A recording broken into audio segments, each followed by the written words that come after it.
Hey guys, how are you all? Welcome back to my channel. Today we will see what if Naruto learns advantages of shadow clones. If you enjoy, then please like, share and do comments.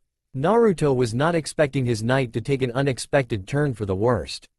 It took explanations from his Gigi and Iruka to understand that he is not the monster, which currently lives in his stomach. He recently discovered that he holds the Kyuubi due to it being sealed within by the Yondaime, his hero.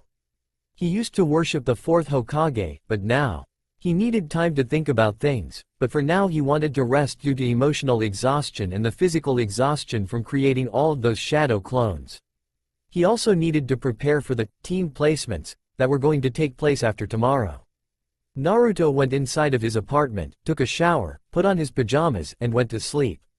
Naruto opened his eyes to only learn that he was in a sewer. There was water dripping from the ceiling, which annoyed him to no end.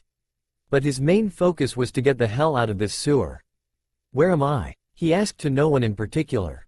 He walked around the sewer only to find a pitch-dark space in a corner. Soon he saw something stand out of the shadowy space. The figure had spiky blonde hair, 3 whisker marks on his cheek, and wore an orange jumpsuit. This guy looked just like him. But the scariest part of it was the eyes. It had red irises with black sclera in both of its eyes. What the hell? Exclaimed the blue-eyed boy. So, my weaker half finally brought himself to the mindscape to meet me. I feel so honored, the red-eyed boy sarcastically stated. Who are you, and why do you look like me? Naruto fearfully asked. I am you, but you can call me Yami, said the boy named Yami. Yami? Why should I call you Yami? Asked Naruto. Because, I am your darker half. I am the other you that retain negative emotions. I am your yin half, stated Yami. Yin, but isn't yin the good side? Enough talking, you should just let me take over our body from now on. We need to make those damn villagers pay for the way they treat us. The way they look at us with those eyes. What? I'm not giving up my body. And look, I know where you're coming from. I don't like the villagers either. But we can still get them to respect us if we become the Hokage. Maybe. Hokage, blah, blah, blah. Bullshit. You know we can never become the Hokage, even if we wanted to. They hate us too much, and in order to become the Hokage you have to the support of the village. How are we supposed to do that, huh? Naruto didn't know what to say. Yami made a valid point. How is he supposed to become the Hokage, when the village will never respect him? They'll never respect him since he holds the Kyuubi. Yami was right. There was no way he could ever earn their respect. He'll always be alone. Yami sighed, seeing his other half in inner turmoil. Maybe there was a way to reach a compromise instead of taking over his body. Look, I have an idea. Instead of taking over your body, I'm going to meld into you so that we can become complete. I know you probably won't understand any of this, but you are the yang half, which is due to your boisterous attitude and physical ability. I am the yin half, which means I am your logic, reasoning, and intelligence. Once I meld into your being, we can achieve balance. Don't worry, you will still be the same. The only difference is that your repressed emotions like anger will be used more often, and your logic, reasoning, and observance skills will be increased. So, do we have a deal? Asked Yami after his long explanation. Naruto thought about it for a few seconds. Although there were a lot of things that he did not understand in the explanation, Naruto understood a few things and only saw benefits by fusing with Yami. So, he vigorously nodded his head and held his right hand out towards Yami. Yami took Naruto's hand with his own, and a bright light engulfed the entire sewer. Naruto woke up this morning feeling better than ever. He was able to see things more clearly. One thing is for sure, this place is a dump. Maybe he should clean up the apartment before he goes to take a picture for his ninja ID. He formed a cross sign with his fingers, and 13 shadow clones poofed into existence. There was a problem though, he wanted to form 2 Kage Bunshin. Not 13. Well, at least he had more hands for cleaning up. It took 30 minutes to clean up the apartment with all of his clones. That was just enough time to get himself ready for the day. Before Naruto brushed his teeth, he ordered his clones to dispel. Before he picked up the toothbrush, he hesitated. He received memories of his clones doing various jobs all over the house. He also got a tiny pang of pain due to the rush of memories. This could be a very useful tool for training. But first he needed a way to get rid of these headaches. After he cleaned himself up, Naruto walked out of his apartment, locked the door, and walked towards the Hokage Tower. Naruto was walking down the road, seeing all of people he'd walked past glare at him. These people made his anger flare. How dare they glare at him? He is saving them from certain and utter oblivion, yet they have the gall to treat him with such animosity. He began to glare at them as well, which caused some to look shocked, while others narrowed their eyes at him even further. Suddenly, a random man that was walking down the street purposely bumped into Naruto. "Hey, watch where you're going, brat," the ignorant man exclaimed. Some of the villagers smirked at this. The smirks dropped, and instead turned into looks of shock after what happened next. Naruto got up quickly, jumped up to the man's eye level, and punched his right eye. The man fell on the ground and Naruto planted his left foot on the man's sternum. Naruto's eyes showed pure fury, and while his irises were still blue, his sclera turned black. The man looked at Naruto in fear. "Who do you think you are?" Naruto asked in a dangerously low tone. "If you so much as look at me funny ever again," Naruto planted his right foot on the man's neck, "I'll make you wish that you were never born." "Got that, scum?" The man made a gurgle sound that sounded like a yes. Naruto then grabbed the man by the collar and threw him into the crowd and onto some other people, causing them to topple over. The crowd fearfully scattered and made a pathway for Naruto to walk through. He went through the pathway while scowling. Unknowingly, an Anbu unit in the tree watched the entire scene unfold before him. He had to tell Sandaime-sama about this as soon as possible. The Anbu then vanished using Shunshin. Naruto took a normal photo for his ID. He was going to paint his face, but he decided against it. The Hokage would have made him retake the photo anyways. He spent his day with a boy named Konohamaru. He taught the boy his infamous, now A-ranked Kenjutsu, the Justu. But before Naruto ran off with Konohamaru, he sent 2 shadow clones to the library. They used henge even though the librarian held no bias against him. He just did not want to raise suspicion. Naruto going to the library? Huh, what a joke. The clones came back with basic information on the shinobi arts that Naruto could use during his career. Not only that, but they found out that there were 4 floors in the library. There was the civilian, academy student floor that included basic information on the shinobi arts, E-ranked jutsu, and books for the civilians to read. There was the genin floor which the clones have yet to enter. Kami knows why? This floor held only D-ranked jutsu, because most C-ranked jutsu were elemental. This brings us to our next floor, the Chunin floor, which has B and C-ranked jutsu which could provide many shinobi with a jutsu arsenal that they could use to properly defend themselves. Sadly, Naruto could not enter this floor, because he is not yet a Chunin.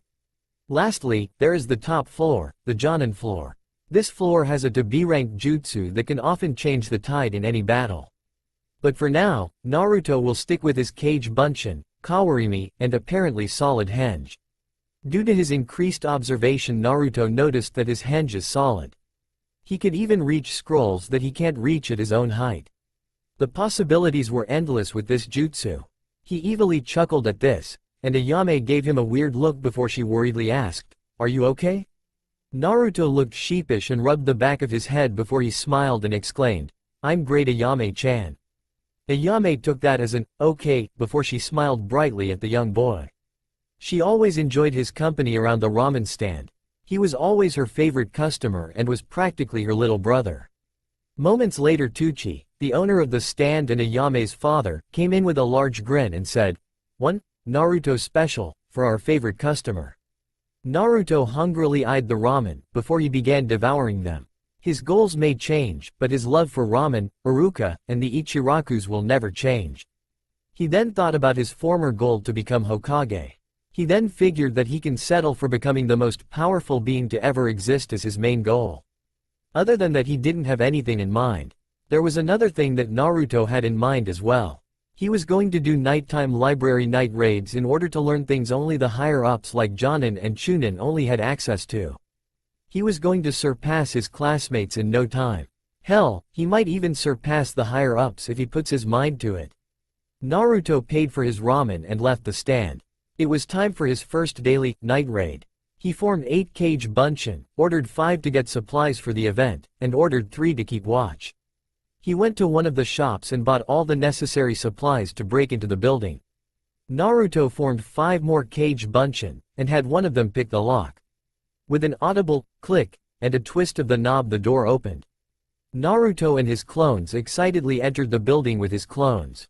He quietly locked the door and entered the building. He ordered 3 out of his 13 clones to stay on the academy level to do research, ordered 2 to stay in the Genin level, sent 5 to go to the Jonin level, and went with his 3 remaining clones to the Chunin floor. He quickly looked around, and found scrolls on chakra control. He remembered the chakra control exercise at the academy, the leaf balancing exercise. He could use that as well, but along with this he has found other exercises: tree climbing, water walking, and waterfall walking. That's 4 chakra control exercises that he can use. Not only that, if he continually practices chakra control, he can increase his already ridiculously large reserves. This will definitely come in handy. He formed a Kage Bunshin and dispelled it immediately to send his clones the message to dispel after they were done and to form their own clones to keep watch. Naruto copied the chakra control scrolls onto other scrolls, and left the library. He walked into his apartment building at 3 o'clock in the morning. He was definitely going to be tired tomorrow. But he still had so much energy from his excitement. Maybe he could practice his chakra control tomorrow, but for now he needed to rest. Naruto woke up the next morning feeling refreshed. So many things turned around for him yesterday. Especially, the night's raids. Naruto noticed something that bothered him though. The clones that he sent to the Genin, Chunin, and Jonin level floors had trouble comprehending some of the new information that they read overnight. Naruto guessed that he had to start from the basics of shinobi jutsu theory, science, and battlefield tactics. But that doesn't mean he's going to stop the night raids. No, he's going to have his clones work overtime. From morning, evening, and night, his shadow clones are staying in the library around the clock. Naruto then formed the hand signs for the Taju Kage Bunshin no Jutsu and formed 27 clones. He meant to make 10. Oh well, the more the merrier, right? Alright, I want every single one of you to study nothing but the basic shinobi arts. That does not include ninjutsu, genjutsu, and taijutsu in any shape or form. This is so that we can gather knowledge that will benefit our future. Now go out there and get all the information you can, exclaimed the blonde Jinchuriki. Got it, boss. The clones chorused before they all exited the apartment. Naruto was pleased with them and then remembered the chakra control exercises that he discovered last night. He was definitely going to start them after team placements. He also thought about his behavior towards the villagers yesterday. He needed to learn to control his urges of violence and harness his newfound hatred. Naruto decided it was time to leave his apartment and head towards the academy. Naruto was walking down the road and noticed that the villagers were starting to show looks of fear instead of hatred. He mentally snorted. Serves them right for the way they treat me. But I do need to show at least some restraint before I start killing these assholes, thought Naruto. He just settled for glaring at the fools that dared to glare at him. Soon, he reached the academy and walked towards his old classroom. Some people were there already, but not many. They were all talking to their friends, and chatting about what they will do when they go on missions. How pitiful. Hey Naruto, what are you doing here? You know this place is for graduates only, stated Shikamaru. I did graduate. See the headband Shikamaru, huh, you see it. Shikamaru sighed and muttered troublesome before he took a nap. Naruto then took his seat, which was one chair away from Sasuke.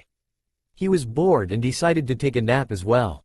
He folded his arms on his desk, put down his head, and let the darkness take him into blissful nothingness. Naruto opened his eyes, only to find that once again, he was in a damn sewer. But then, a ridiculously great idea struck Naruto's mind. He decided that maybe he could do a little touch-up to the mindscape. Since it was his reality, he could do whatever he wanted. The first order of business was creating 7,000 shadow clones. He was going to settle the headache problems from memory feedback right now. Listen up everyone. You are all in charge of keeping the memories from the Kage Bunshins in the real world from making me go brain dead due to an influx of memories. If you all go down the southwest corridor, there will be a large building that will receive all my clones' memories. Your jobs are to organize the memories so that I can properly assess and use them. Everyone may leave, except for you, Naruto said as he pointed to one of his clones. You will form your own clones. Go around the mindscape, and fix anything that might cause me any problems, got it? Yes sir. Good, you can leave now. After he clone left, Naruto decided it was time to exit the mindscape. So he closed his eyes and willed himself to awaken from his slumber. Naruto woke up only to hear Sakura, his crush, and Ino, her ex-best friend, arguing about who entered the room first. Wanting to avoid any confrontation with his crush or any other girls trying to sit next to the Uchiha heir, Naruto moved to another empty seat near a window. He took this time to study his scrolls on chakra control. Soon, he heard Iruka begin to announce the Genin teams.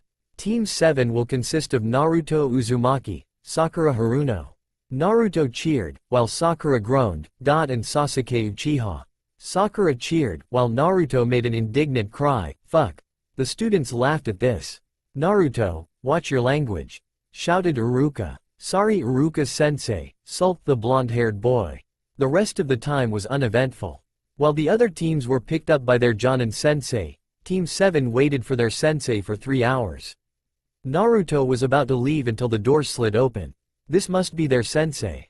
My first impression of you three is that I hate you, the silver-haired Jonin said with an eye smile. Sasuke scowled, Sakura was fuming, while Naruto flipped him off. Kakashi found it quite humorous. Meet me on the roof. It took a while, but the 3 genin finally made it to the rooftop. Took you long enough, said Hitaki. The 3 genin scowled at their sensei. So, tell me about yourselves.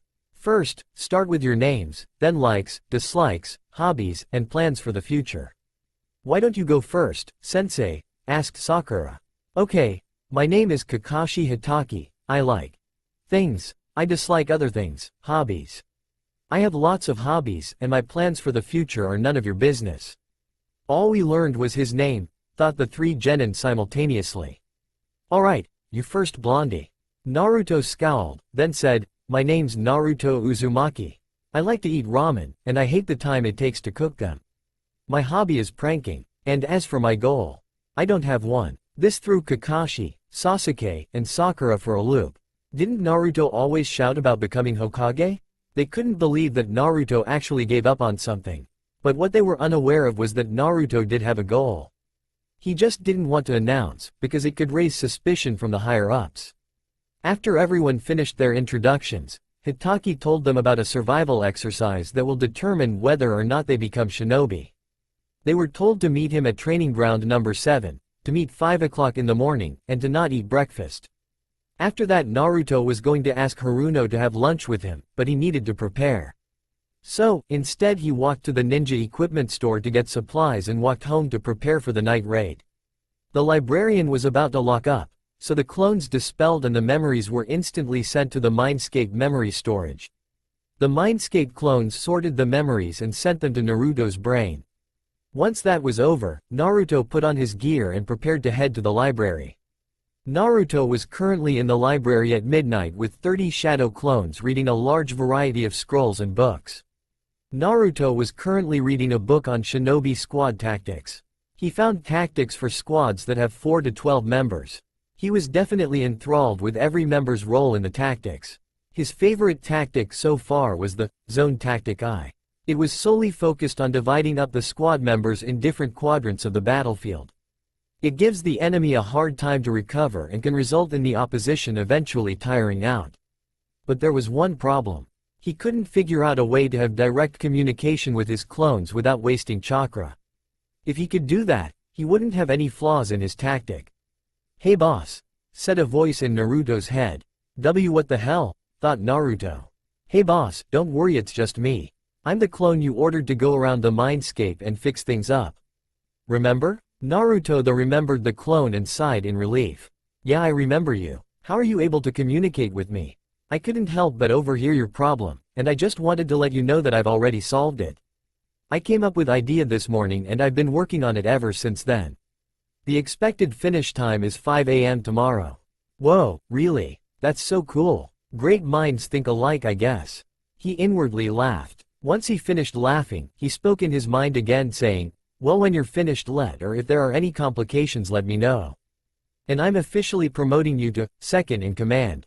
I won't let you down, boss. I know you won't. After their mental conversation ended, Naruto decided it was time to go home. He was going to get up early to make breakfast in the morning. Naruto noticed the way his sensei said about not eating breakfast, sounded like a suggestion instead of an order. Thank Kami he got a higher form of observation from Yami. Anyways, his clones would most likely dispel later. He put on his pajamas once again and went to sleep. It is currently 4 o'clock in the morning. The sun has not yet risen, and most of Konoha's residents are sleeping. All of them, except for Naruto Uzumaki. Naruto was woken up from his alarm at 3 a.m. He currently is brushing his teeth and is organizing his thoughts about the survival test. He must pass this trial. Failure is not an option. But in order to pass, he has to strategize. The reason he woke up so early was because he wanted to survey the battlefield before getting there. Surprisingly, one of his clones beat him to the punch and decided to overlook it at night. This pleased Naruto greatly. The Shadow Clone Jutsu was truly an outstanding technique. The independence of every single clone really mattered in the category of information gathering and even in the heat of battle. He walked into his kitchen only to find a map on his table. It was a map of the entire training ground. One of his clones must have dropped it off last night. He just remembered it from the clone's memories last night. He was definitely going to use this. He put various circles and X marks on the map. He ate a bowl of ramen for breakfast, before walking out of the door and forming 37 shadow clones to go to training ground number 7. He went back inside to pack his bag which held 15 paper bombs, 30 smoke bombs, and 3 sets of ninja wire that were 20 feet in length. He decided to make 14 more shadow clones to lay traps on the training grounds. He currently had 51 shadow clones in use as of now. Before he left, he decided he needed to speak to someone. "Hey, are you still there?" asked Naruto in his mind. "Hey boss, what's up?" asked the mind clone. "Is the communication system ready yet?" "It's ready boss." "Okay, how do I use it?" "Well, it's simple. You have to release your chakra while coming up with a thought. You will be able to sense the other clones, wherever they are, and you can send messages to any clone you want. This can work with the clones as well, and they are able to send messages to you or other clones." "Awesome. Hell yeah, it is." "Alright. Well, are there any more updates?" "Actually, there is more." The clone's tone became serious. "I just found out the Kyuubi's chakra is leaking into our own, and it gives us more chakra. The problem is that the more chakra we get, the worse our chakra control becomes. I wanted to ask about your thoughts on the current problem." Naruto had to really think about this. It was really great that he was receiving more chakra from the fox. Although, it could constantly cause problems for his chakra control, which was already abysmal as it is. He needed to figure out which one was more important than the other. But Naruto then thought, why not both? Okay, here's what you're going to do. You should make several other clones in the mindscape to find a way for the Kyuubi's chakra to stop leaking into mine. We will close the link during the day, while during the nighttime we reopen it and receive more chakra. I will constantly work on chakra control exercise, which could also build my reserves. That way, I could just practice my chakra control during the morning and the day. By constantly working on my chakra control, my control over my chakra will soon surpass the amount I'm getting. That way, I can probably start on medical ninjutsu and genjutsu practice." "Great idea, boss. I'll be sure to use this idea as soon as possible." "Awesome. Thanks for the update, you are officially dismissed." After Naruto finished talking to the clone, Naruto sent a message to all of his clones' minds to hide by using henge to blend into their environment. Naruto decided that this was a good time to leave his apartment, and so he began to travel towards Training Ground 7. Naruto waited for a few minutes before his teammates arrived at the training ground. He greeted them when they arrived, but they just ignored him. Naruto's darker thoughts began to come to his mind. His sclera became pitch black. Why do people always ignore him? He's just as important as anyone else, yet they treat him like an insignificant insect.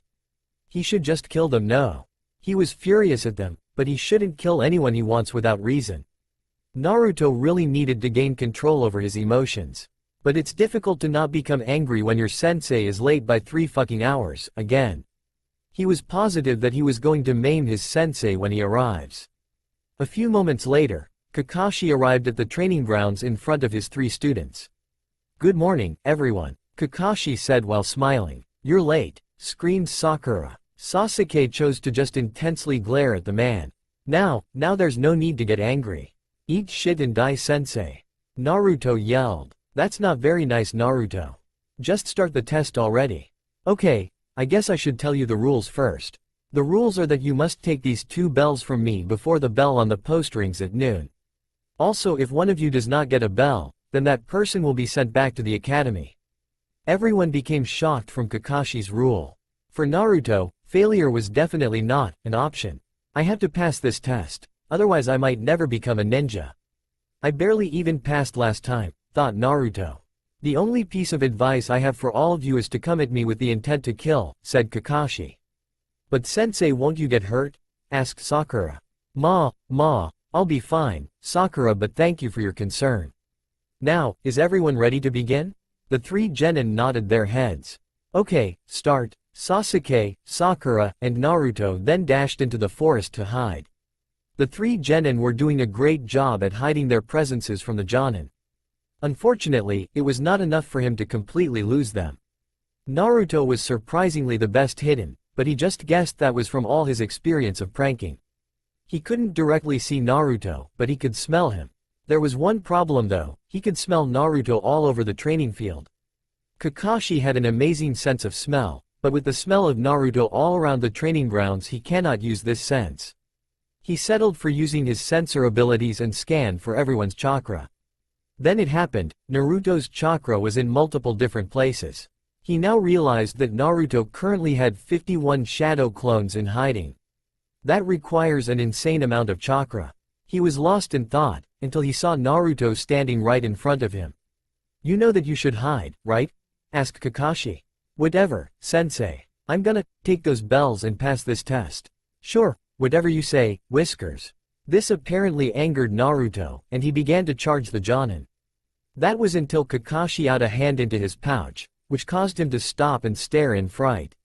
The Jonin then pulled out a book called Make-Out Tactics. Naruto's anger reached spike once more, and he charged at the Jonin, engaging him in a very sloppy taijutsu battle. It was a short fight, but Naruto was then tossed into the water by Kakashi. While Naruto was underwater, he formulated a plan with his clones, and swam downstream.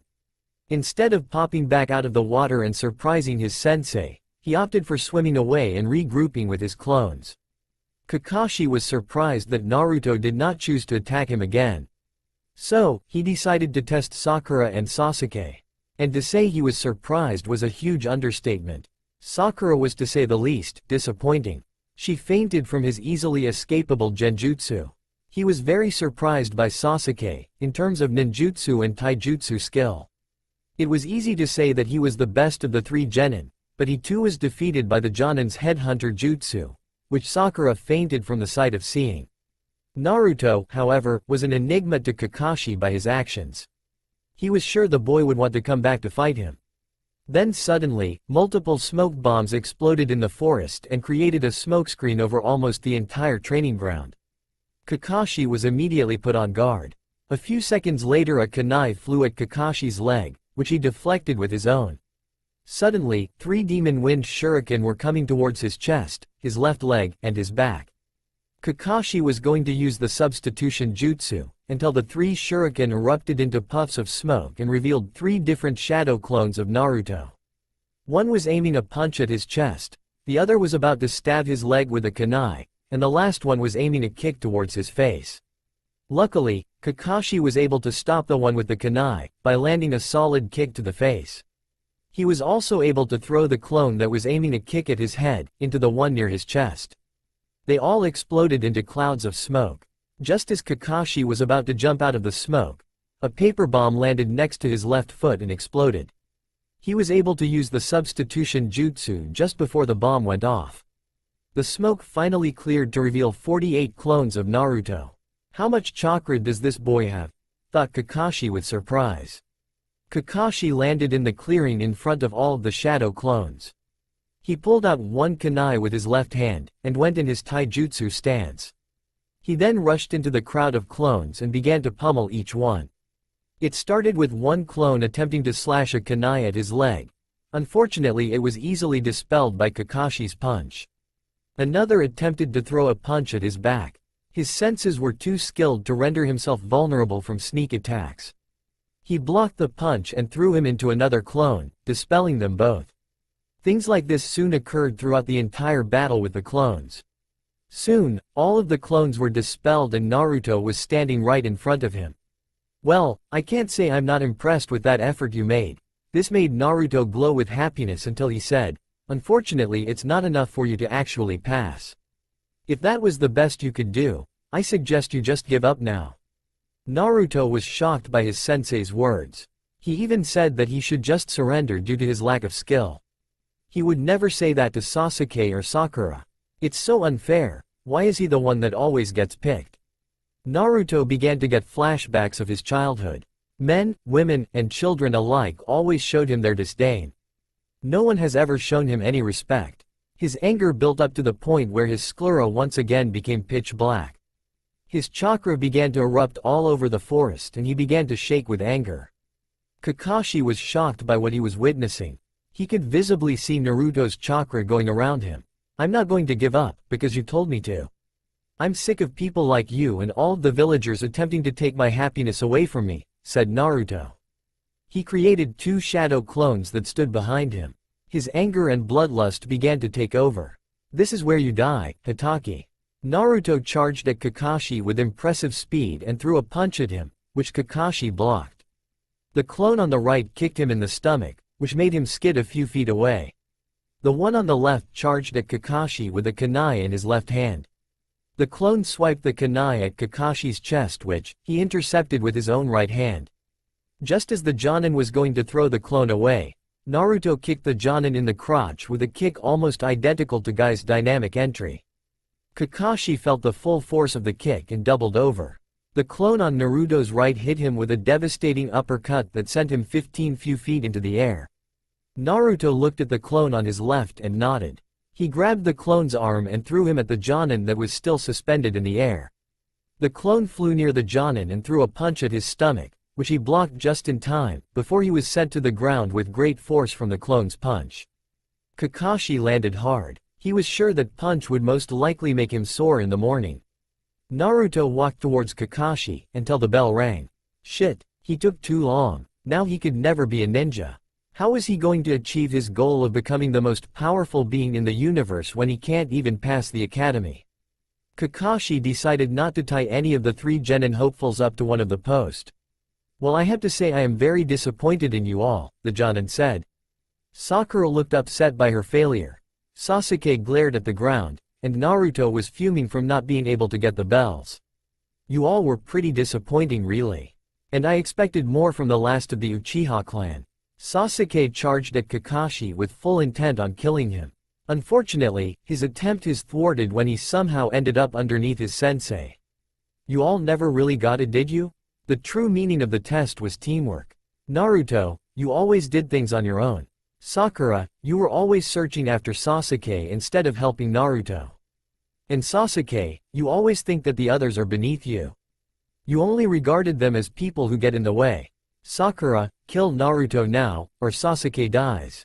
Everyone looked at their sensei in shock. That is until Naruto threw a kunai at Kakashi. He wanted teamwork, he'll show that asshole teamwork. Sakura, help me get Sasuke Teme from Kakateme. We're going to kill this bastard, shouted Naruto. Sakura looked unsure, but then nodded with a face of determination. You honestly think that you're going to get Sasuke back? Asked Kakashi. We're going to get Sasuke back from you, Kakashi-sensei, even if we have to risk our lives for him, yelled Sakura. Naruto nodded in agreement. Well, congratulations, you have all passed the test. What do you mean? Asked Sakura. Naruto and Sasuke also looked confused. Kakashi sighed. You all risked your lives for your comrade even though it meant certain death. You broke my rules in order to save him. Remember, those who break the rules are scum. But those that abandon their comrades are worse than scum. He got off of Sasuke. Congratulations. You are all officially a part of Team 7. He said with an eye smile and thumbs up. Sasuke smirked, Sakura started cheering, and Naruto smiled. He dismissed them for the day, and went to report to the Hokage of their progress. Ah, Kakashi, so nice of you to finally join us, said the third Hokage. Kakashi bowed to his aged leader. Now that you are here, what can begin? Team 1 failed. Team 2 failed. Team 3 failed. Team 4 failed. Team 5 failed. Team 6 failed. Team 7 passed. Everyone was shocked by his answer, but said nothing. Hiruzen decided to smirk. Team 8 passed, said Kurenai. Team 10 passed, said Asuma. Okay. Well, congratulations to Teams 7, 8, and 10 for passing their genin. You are all dismissed. All of the Jonin left the office using Shunshin. After the 3 genin separated, Naruto went to the Ichiraku ramen shop to tell his Tuchi Jiji and Ayame-chan about passing the survival test. They even gave him 2 bowls of ramen on the house. He thanked them for the meal and went back to his apartment to take a shower. It was currently 2 o'clock in the afternoon. He could get some of his chakra control practice out of the way. He went back to the training field and walked into the clearing. He summoned 24 shadow clones. Alright guys, today we are starting the tree walking exercise. Everyone needs to find their own tree and start. We have a long day ahead of us. Naruto also decided to find his own tree to practice his chakra control exercise. Each time, a clone dispelled to help the others progress, Naruto would create a new one. When midnight struck, Naruto decided it was time to head home. He was almost able to reach the top of the tree. He just needed to practice tomorrow. He created 15 shadow clones and sent them to the library for the night raid. He wanted to join them, but he was too tired to go with them. The blonde-haired boy was sure that his chakra reserves grew today from the continuous activities that he went through today. He took a shower, put on his pajamas, set his alarm, and went to sleep. It is currently 3 a.m. Naruto woke up with childlike excitement, because today was going to be the first mission of his ninja career. He couldn't wait to fight all of those giant monsters, fight large, burly rogue ninja, and save princesses from their doom. He hasn't been this excited since he got his apartment. Speaking of which, Naruto was considering moving to a home with a lot more space. He might want to conduct experiments or train at home during the near future, but he can't do that in this tiny apartment. If he's lucky, he could probably buy a mansion. Another thing that crossed the boy's mind was the memories from the shadow clones. He remembered that one of them read something about nature and shape manipulations. He would look into those soon, because they seemed really cool. Another one looked up all the different subjects of a shinobi's skill set.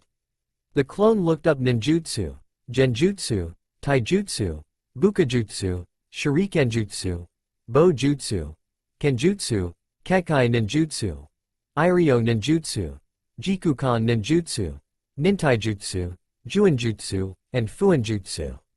He needed to be able to use them all if he wanted to become the most powerful being to ever exist.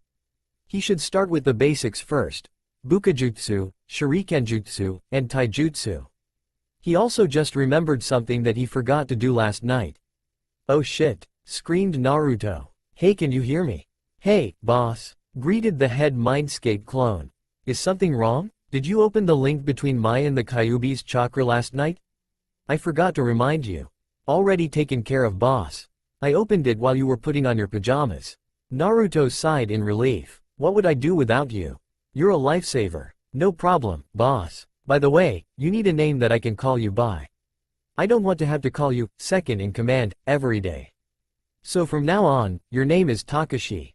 "Cool. Thanks, boss." "You're welcome. Also, change your appearance so that I can distinguish you from the other clones in the Mindscape."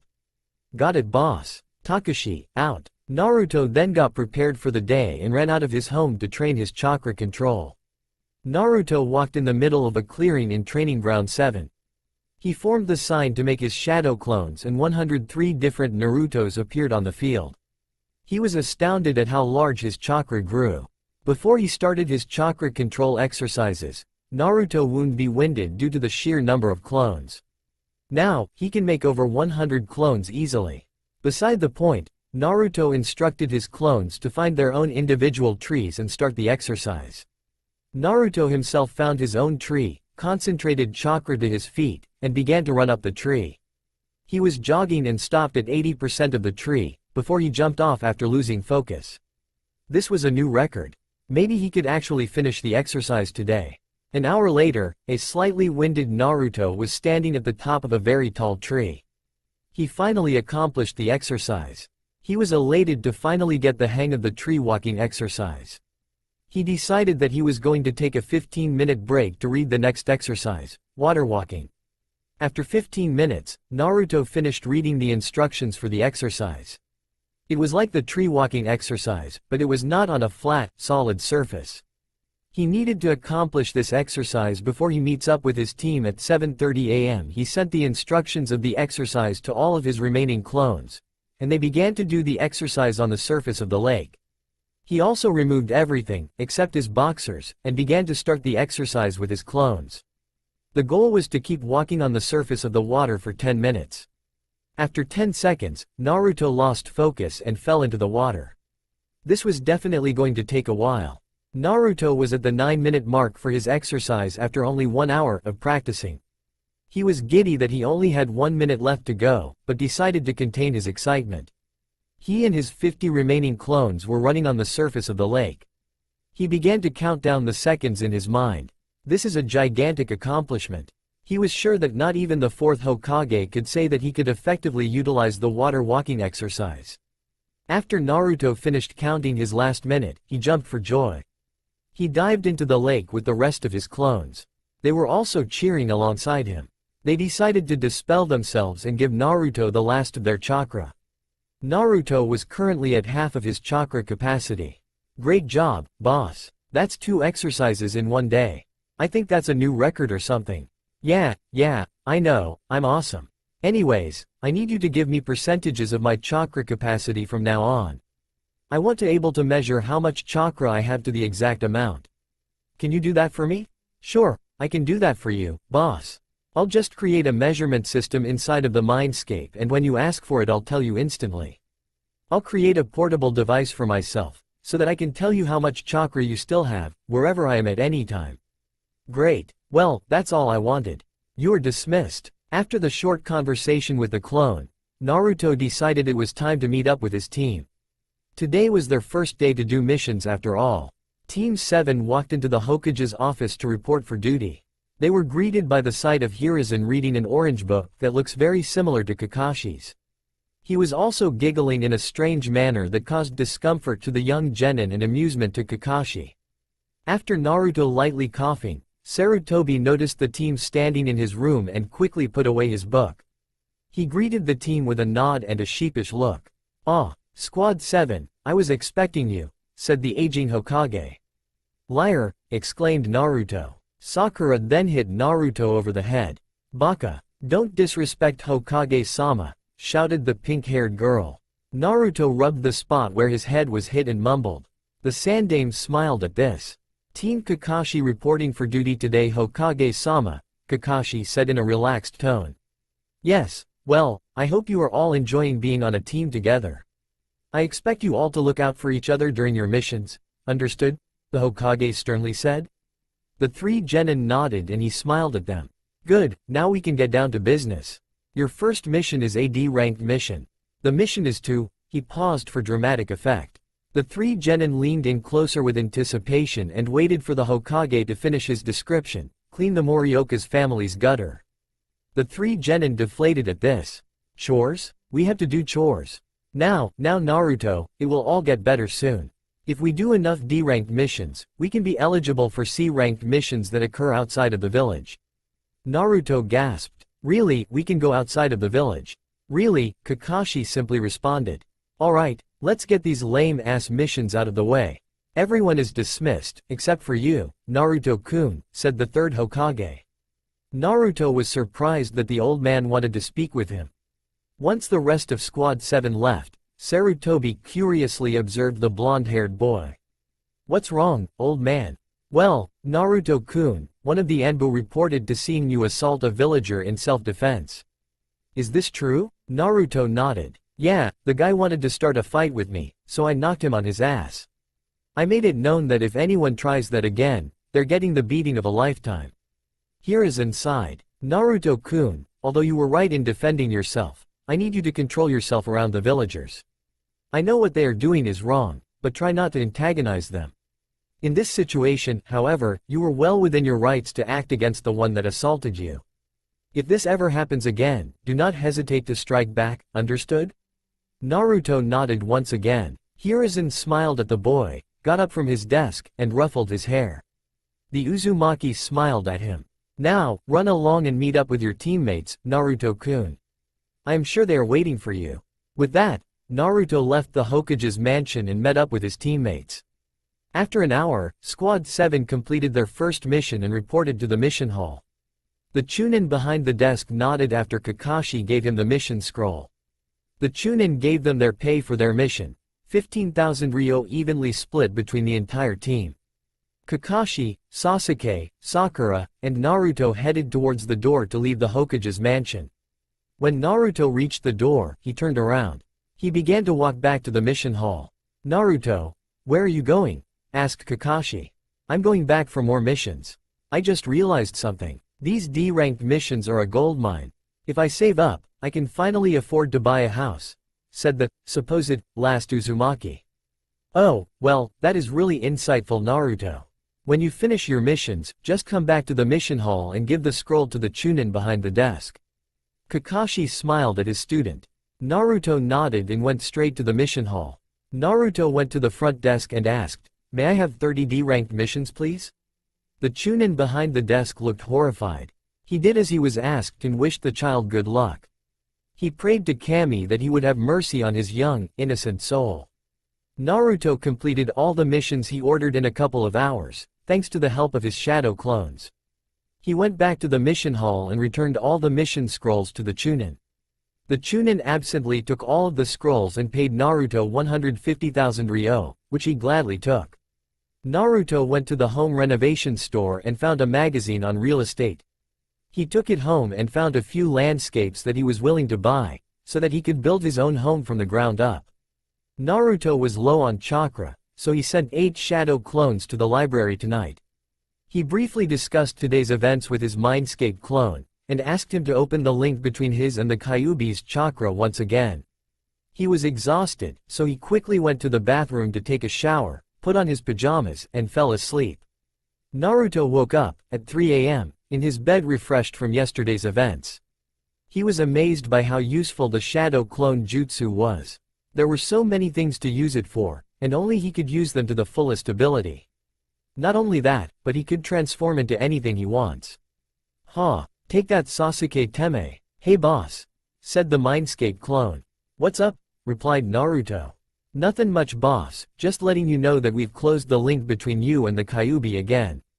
And also, can I give you some suggestions on the shadow clones for today?" "Sure, go ahead. Since we have over 1,000 clones at our disposal, we can use that to our advantage. But, I also want to be conservative with our chakra. I was suggesting that we have 30 of our clones work on perfecting the tree walking exercise, and 50 of them perfect the water walking exercise. You should take one exercise at a time, so while you and the first 80 clones are at the training field, you should send 10 clones to the library. If you successfully perfect the exercises, I suggest working on the leaf balancing exercise. We want to be able to use medical ninjutsu and genjutsu, so we need to perfect our chakra control to the fullest extent. When 8 o'clock hits, go to the bridge and meet up with the team. I know Kaka-sensei Baka won't show up yet, so I think you should practice on perfecting your brawler taijutsu style. I know what you're going to say, why the hell would I keep using that style, when I could learn a new one? Well, here's why you should. If you learn a style that has already been created, there is always the possibility that someone knows your style and the loopholes in it. Plus, it would be super cool if we make our own style. After we do our daily D-ranked mission, I suggest you make 900 clones and request 50 missions so that we could earn 250,000 for the day. That's 255,000, and you will still have enough chakra for 30 more clones. Make 10 more to help the first 10 at the library with their studies. Then the entire day will be finished. Sounds like a plan. And with that last thought, Naruto left the apartment and headed straight for the training field. Naruto was casually walking through the village. It was still 3 o'clock in the morning, so most of the villagers were sleeping in their homes. It felt nice to walk down the streets and not be glared at. While he was walking through the red light district, the area with the most criminal activity in the village and also the location of his home, he felt a strange attraction from an alleyway. Then suddenly, a strange voice called out to him, "Naruto." Naruto's mind was fighting against going into the alley due to his fear. But oddly enough, his body disobeyed his orders and stalked into the dark alley. He kept walking until he saw a plain white door with a silver knob. He hesitated, but the blonde Jinchuriki eventually opened the door. He opened it to find a white room containing only 2 cylinders with 1 scroll on each of them. He closed the door behind him. He walked up to the first cylinder and opened the first scroll. To whomever this may concern, I am happy to know that someone has found my scrolls. I asked Sandame-sama put these here hoping that one day someone would be able to use the abilities that I transferred into them. I don't have a lot of time, so I might as well give you the full description of the abilities. In this scroll you have the ability to change landscapes. In order to use this ability you must first draw the landscape on a canvas, sheet of paper, etc. In the other scroll, you gain the ability to control inanimate objects. This jutsu has saved my life more times than I can count. The instructions for both techniques are at the bottom of the scroll. Anyways, use these techniques wisely. Kaiza Hikigaya. Naruto was once again filled with excitement. He just gained 2 more jutsu to add to his arsenal. He would begin practicing them as soon as possible. He left the white room, and the door suddenly vanished. He felt the cool air rush towards his face as he sprinted towards the training grounds. The blonde-haired Jinchuriki was filled with elation as he was running in the dark early morning sky. 5 minutes later, Naruto reached his destination and entered a clearing.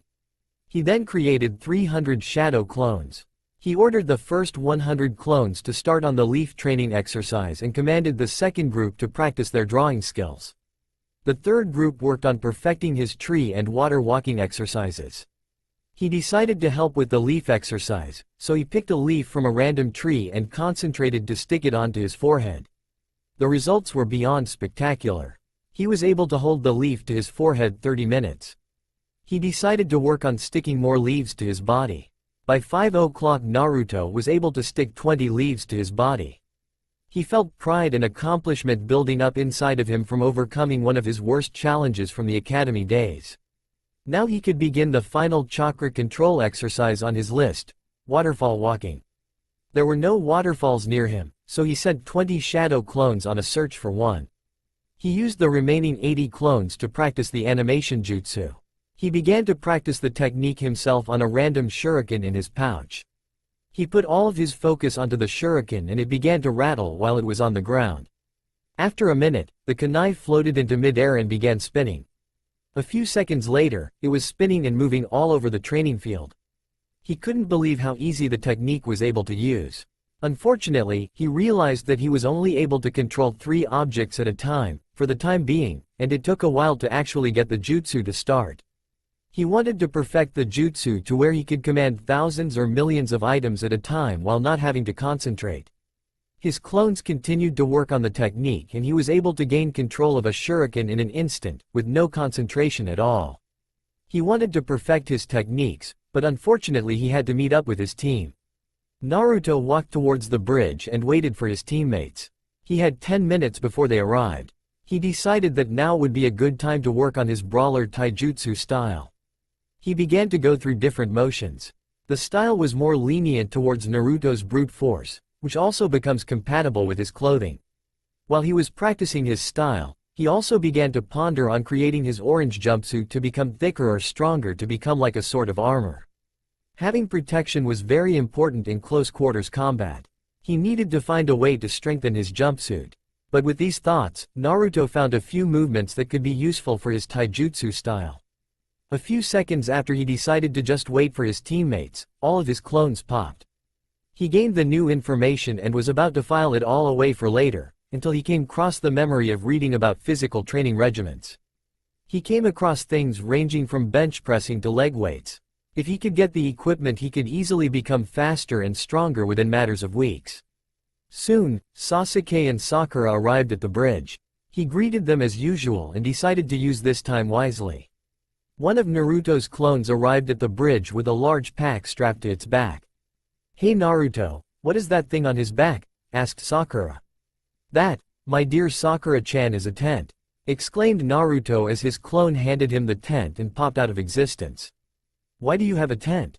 "Because I am going to sleep in it, while I'm waiting for Kakashi-sensei." "Why are you sleeping? We should be alert and waiting for Kakashi-sensei." Ma, don't worry, Sakura-chan, I'll have a few clones look out for him." Sakura shrugged and began talking to Sasuke. Naruto went inside the tent and took a nap. One of Naruto's clones woke him up and told him that Kakashi arrived. Kakashi was walking towards his genin with his favorite book in his hand, before Sakura yelled, "You're late." Sasuke chose to glare at the man instead of yelling. Naruto walked up to his sensei with a smile on his face and Kakashi returned the smile. "At least someone can appreciate me showing. How are you this morning, Naruto?" Kakashi asked. Just as he was about to ruffle Naruto's hair, the blonde-haired boy kicked his right shin. "Ouch! That's what you get, Kaka-sensei baka!" Naruto yelled. Kakashi eventually stopped hopping around on one foot to give them instructions for today's training. "Alright, since we are feeling the need for violence today," he looked at his genin, "we are going to do taijutsu spars. Naruto and Sasuke, you two go first." Sasuke made a cruel smirk as he looked at Naruto. He and Naruto both knew that he has always been best when it comes to taijutsu. The match probably wouldn't last a second. "Good luck, Sasuke-kun." Naruto expected Sakura to say that towards Sasuke, but he still felt a small bit of hurt from his crush's statement. But he still has the opportunity to show her how strong he is. Naruto and Sasuke walked into the middle of the clearing. "Okay, you two, the rules are no weapons, no ninjutsu, or genjutsu can be used for the duration of the fight. And please don't kill each other. Are you two ready?" The two boys nodded in response. "Okay, fight." Sasuke ran towards Naruto with an exceptional amount of speed. He was throwing kicks and punches, forcing the blue-eyed boy to make sloppy dodges and blocks. Sasuke was completely in control of the fight. "Boss, you need to go on the offensive," said the Mindscape clone. "I can't, Takashi. I don't have the speed," replied Naruto. "Use your observation skills, boss." Okay. Naruto kept dodging Sasuke's movements to observe them. Luckily he found an opening in one of his motions. He waited for the Uchiha to make the same movement as he did before. Naruto dodged the attack and slammed his fist in Sasuke's abdomen, which resulted in Sasuke skidding back a few meters. He did not want to waste time, so he extended his right elbow forward and charged the raven-haired boy. The results ended with Sasuke being struck in the stomach by Naruto's elbow. Sasuke had the wind knocked out of him and was hunched over. But just as Naruto was about to strike once more, Sasuke recovered and unleashed a barrage of attacks on him. The blonde Jinchuriki was unable to dodge and was beaten to a pulp. At the end of Sasuke's endless barrage of attacks, Naruto was on the ground, dirtied and bloody. "Well, that went better than I expected. Great job, my cute little genin," said Kakashi. "I sensed improvement in the both of you. By the way, Naruto, that was great observation. I saw you waiting for the opportunity to attack Sasuke and you took the chance when the time was right. Sasuke, your taijutsu skills are exceptional for someone at your age. Naruto, I would suggest working on your taijutsu skills. Although I saw an improvement today, it could still use some polishing. Perhaps you should learn a new style. Anyways, good job you two. Sakura, your spar is going to be with me. It is the same rules as before." Sakura nodded to her sensei's orders and followed him. The spar ended and Kakashi told his team that they were going to the mission hall for their D-ranked mission. The mission was to walk an old lady's dog. It was actually a challenge, until Naruto used his black sclera death stare on the dog. It was an easy mission with easy pay. Naruto's team left him at the mission hall, and the boy asked for 50 D-ranked missions. At the same time, he noticed his chakra growth allowed him to summon 950 more clones before reaching exhaustion. He sent 19 clones on each mission. Naruto decided he needed to refill his reserves, so he went to Ichiraku Ramen. "Hey Ayame-chan, hey Tuchi Gigi, got any new ramen flavors for me today?"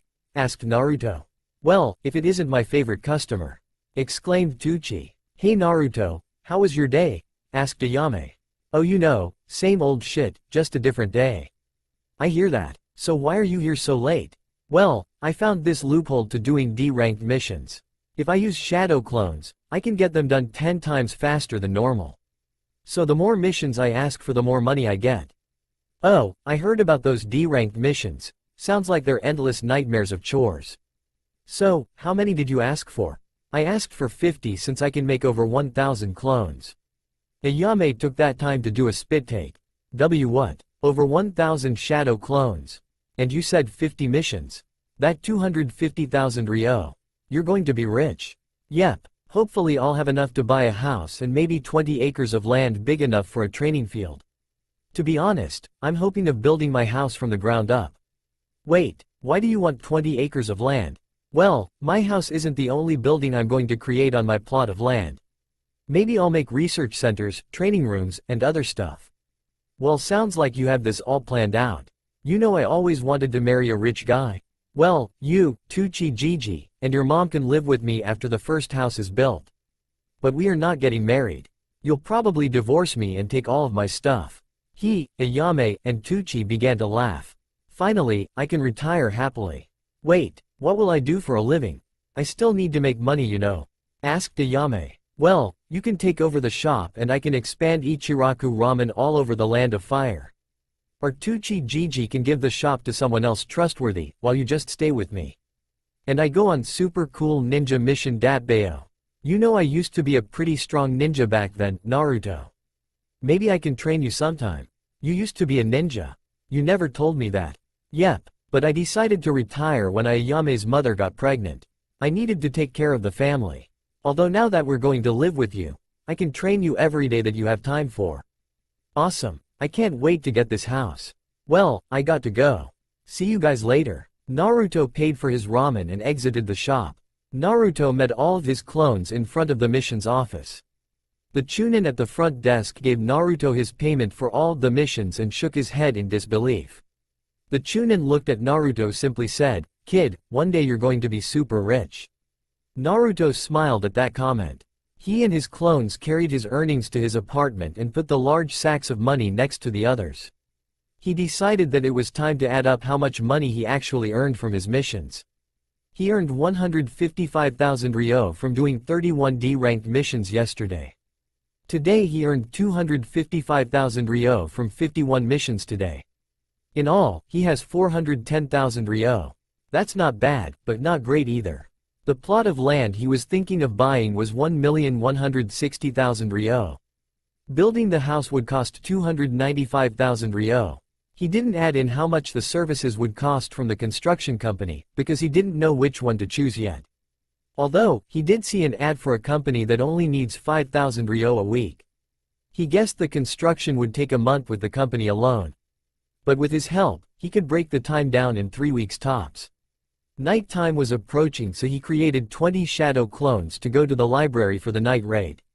He was about to go to bed until he saw something that almost gave him a heart attack. There was a sinister-looking figure in a dark robe. It had the face of a demon and had claws for hands. It spoke. Naruto was sure he would need another shower at this point due to the wetness of his undergarments. I knew the feeling of hatred and despair felt familiar. What are you? He asked nervously. I am an ancient demon that walked upon this earth long ago. I have searched for someone to help me gain more power, and you are the one I have been looking for all along. I discovered you when you were just a tiny, pitiful 6-year-old. I couldn't believe that I could draw my power from a child, so I continued my search for another. But now, your hatred and malice has grown. You are now fit to be my vessel of power and I, yours. Your hatred is almost stronger than the Kyuubi's itself. Wait, are you trying to tell me that we could draw power from each other? Like how I draw power from the Kyuubi, but instead it's a mutual deal. Exactly. But you're a demon, why should I trust you? You could just take my power and my soul and just walk away. You do not have to trust me. I am sure that there will be others to accept my power. If you do not accept, however, you will miss out on a great opportunity. There's no catch and the contract can be separated whenever you want. I can also be summoned in battle. As long as you give me more hatred, I will always be willing to help. Naruto pondered whether should agree or not. It seemed like an amazing deal. But at the same time, the person he was making a deal with was a demon. He frightened from taking a chance like this. But at the same time, isn't life about taking chances? What's your name? My name is Goshinki. Well, you got yourself a deal, Goshinki. The two then proceeded to shake hands and a dark aura coming from Goshinki transferred into Naruto's left hand. Naruto's veins became visible and dark, which displayed the substance traveling throughout his body.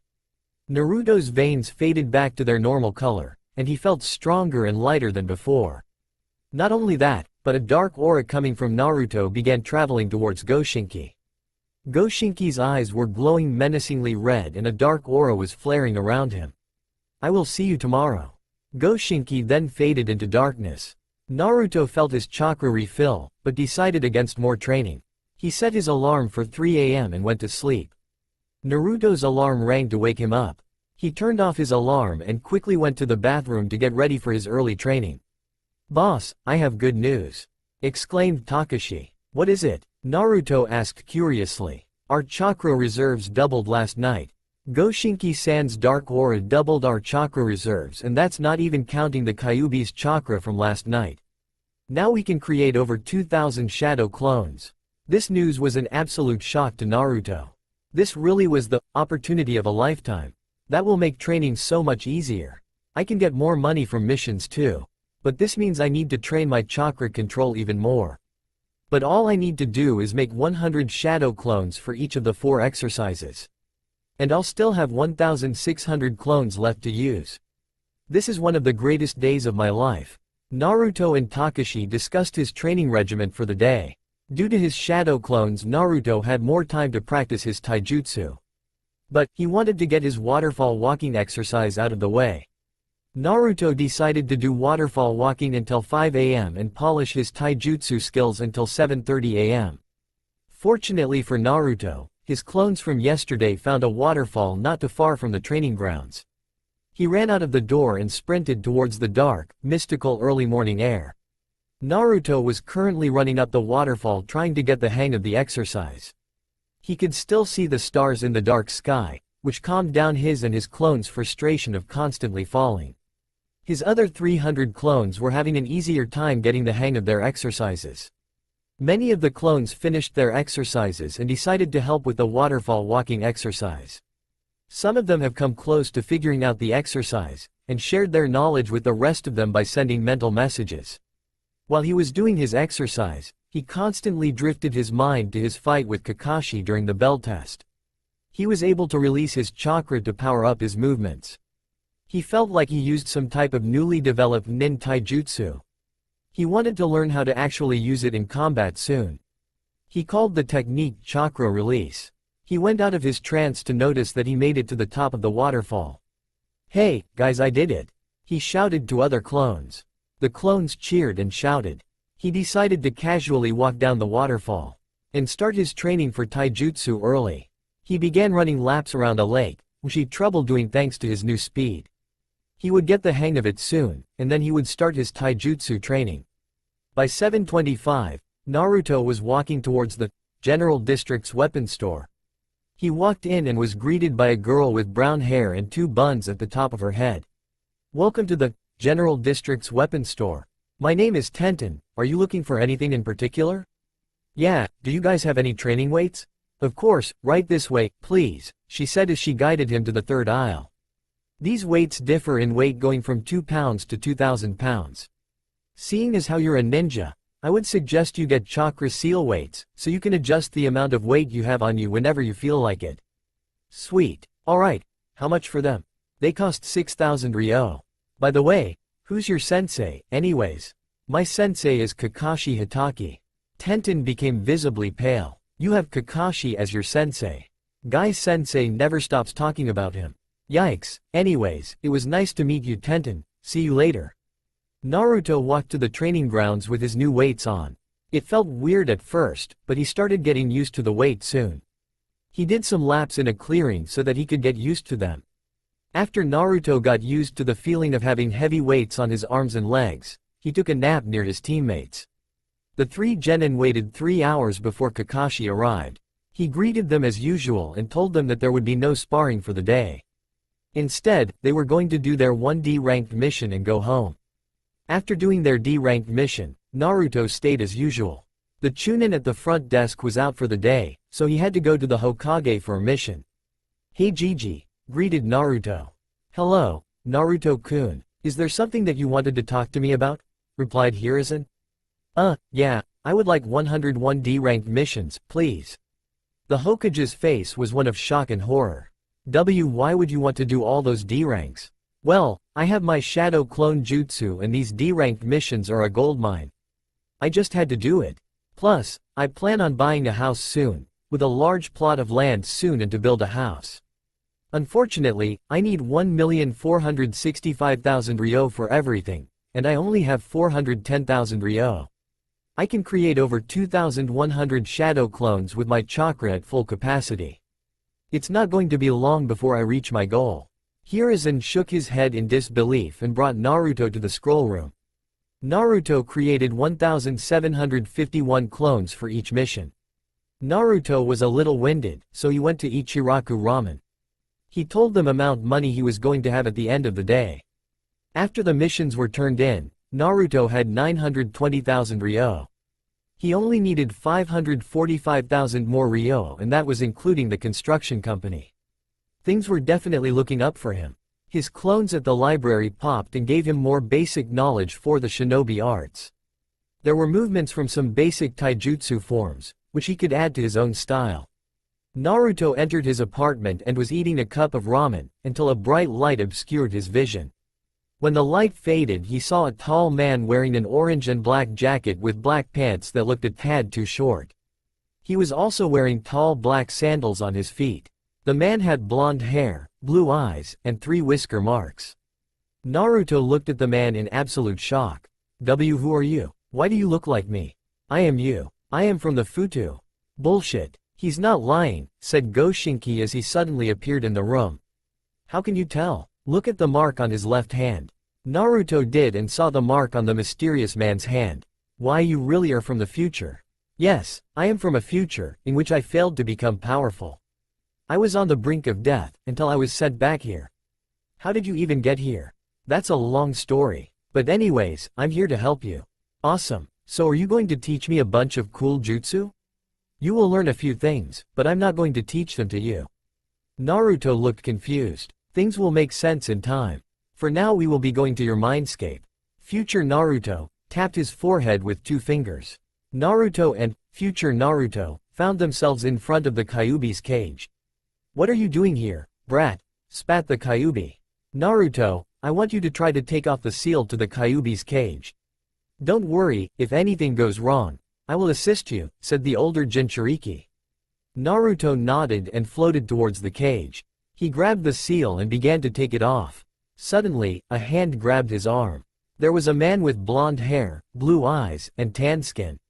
He had a Jonin outfit on with a large white coat with flames at the bottom.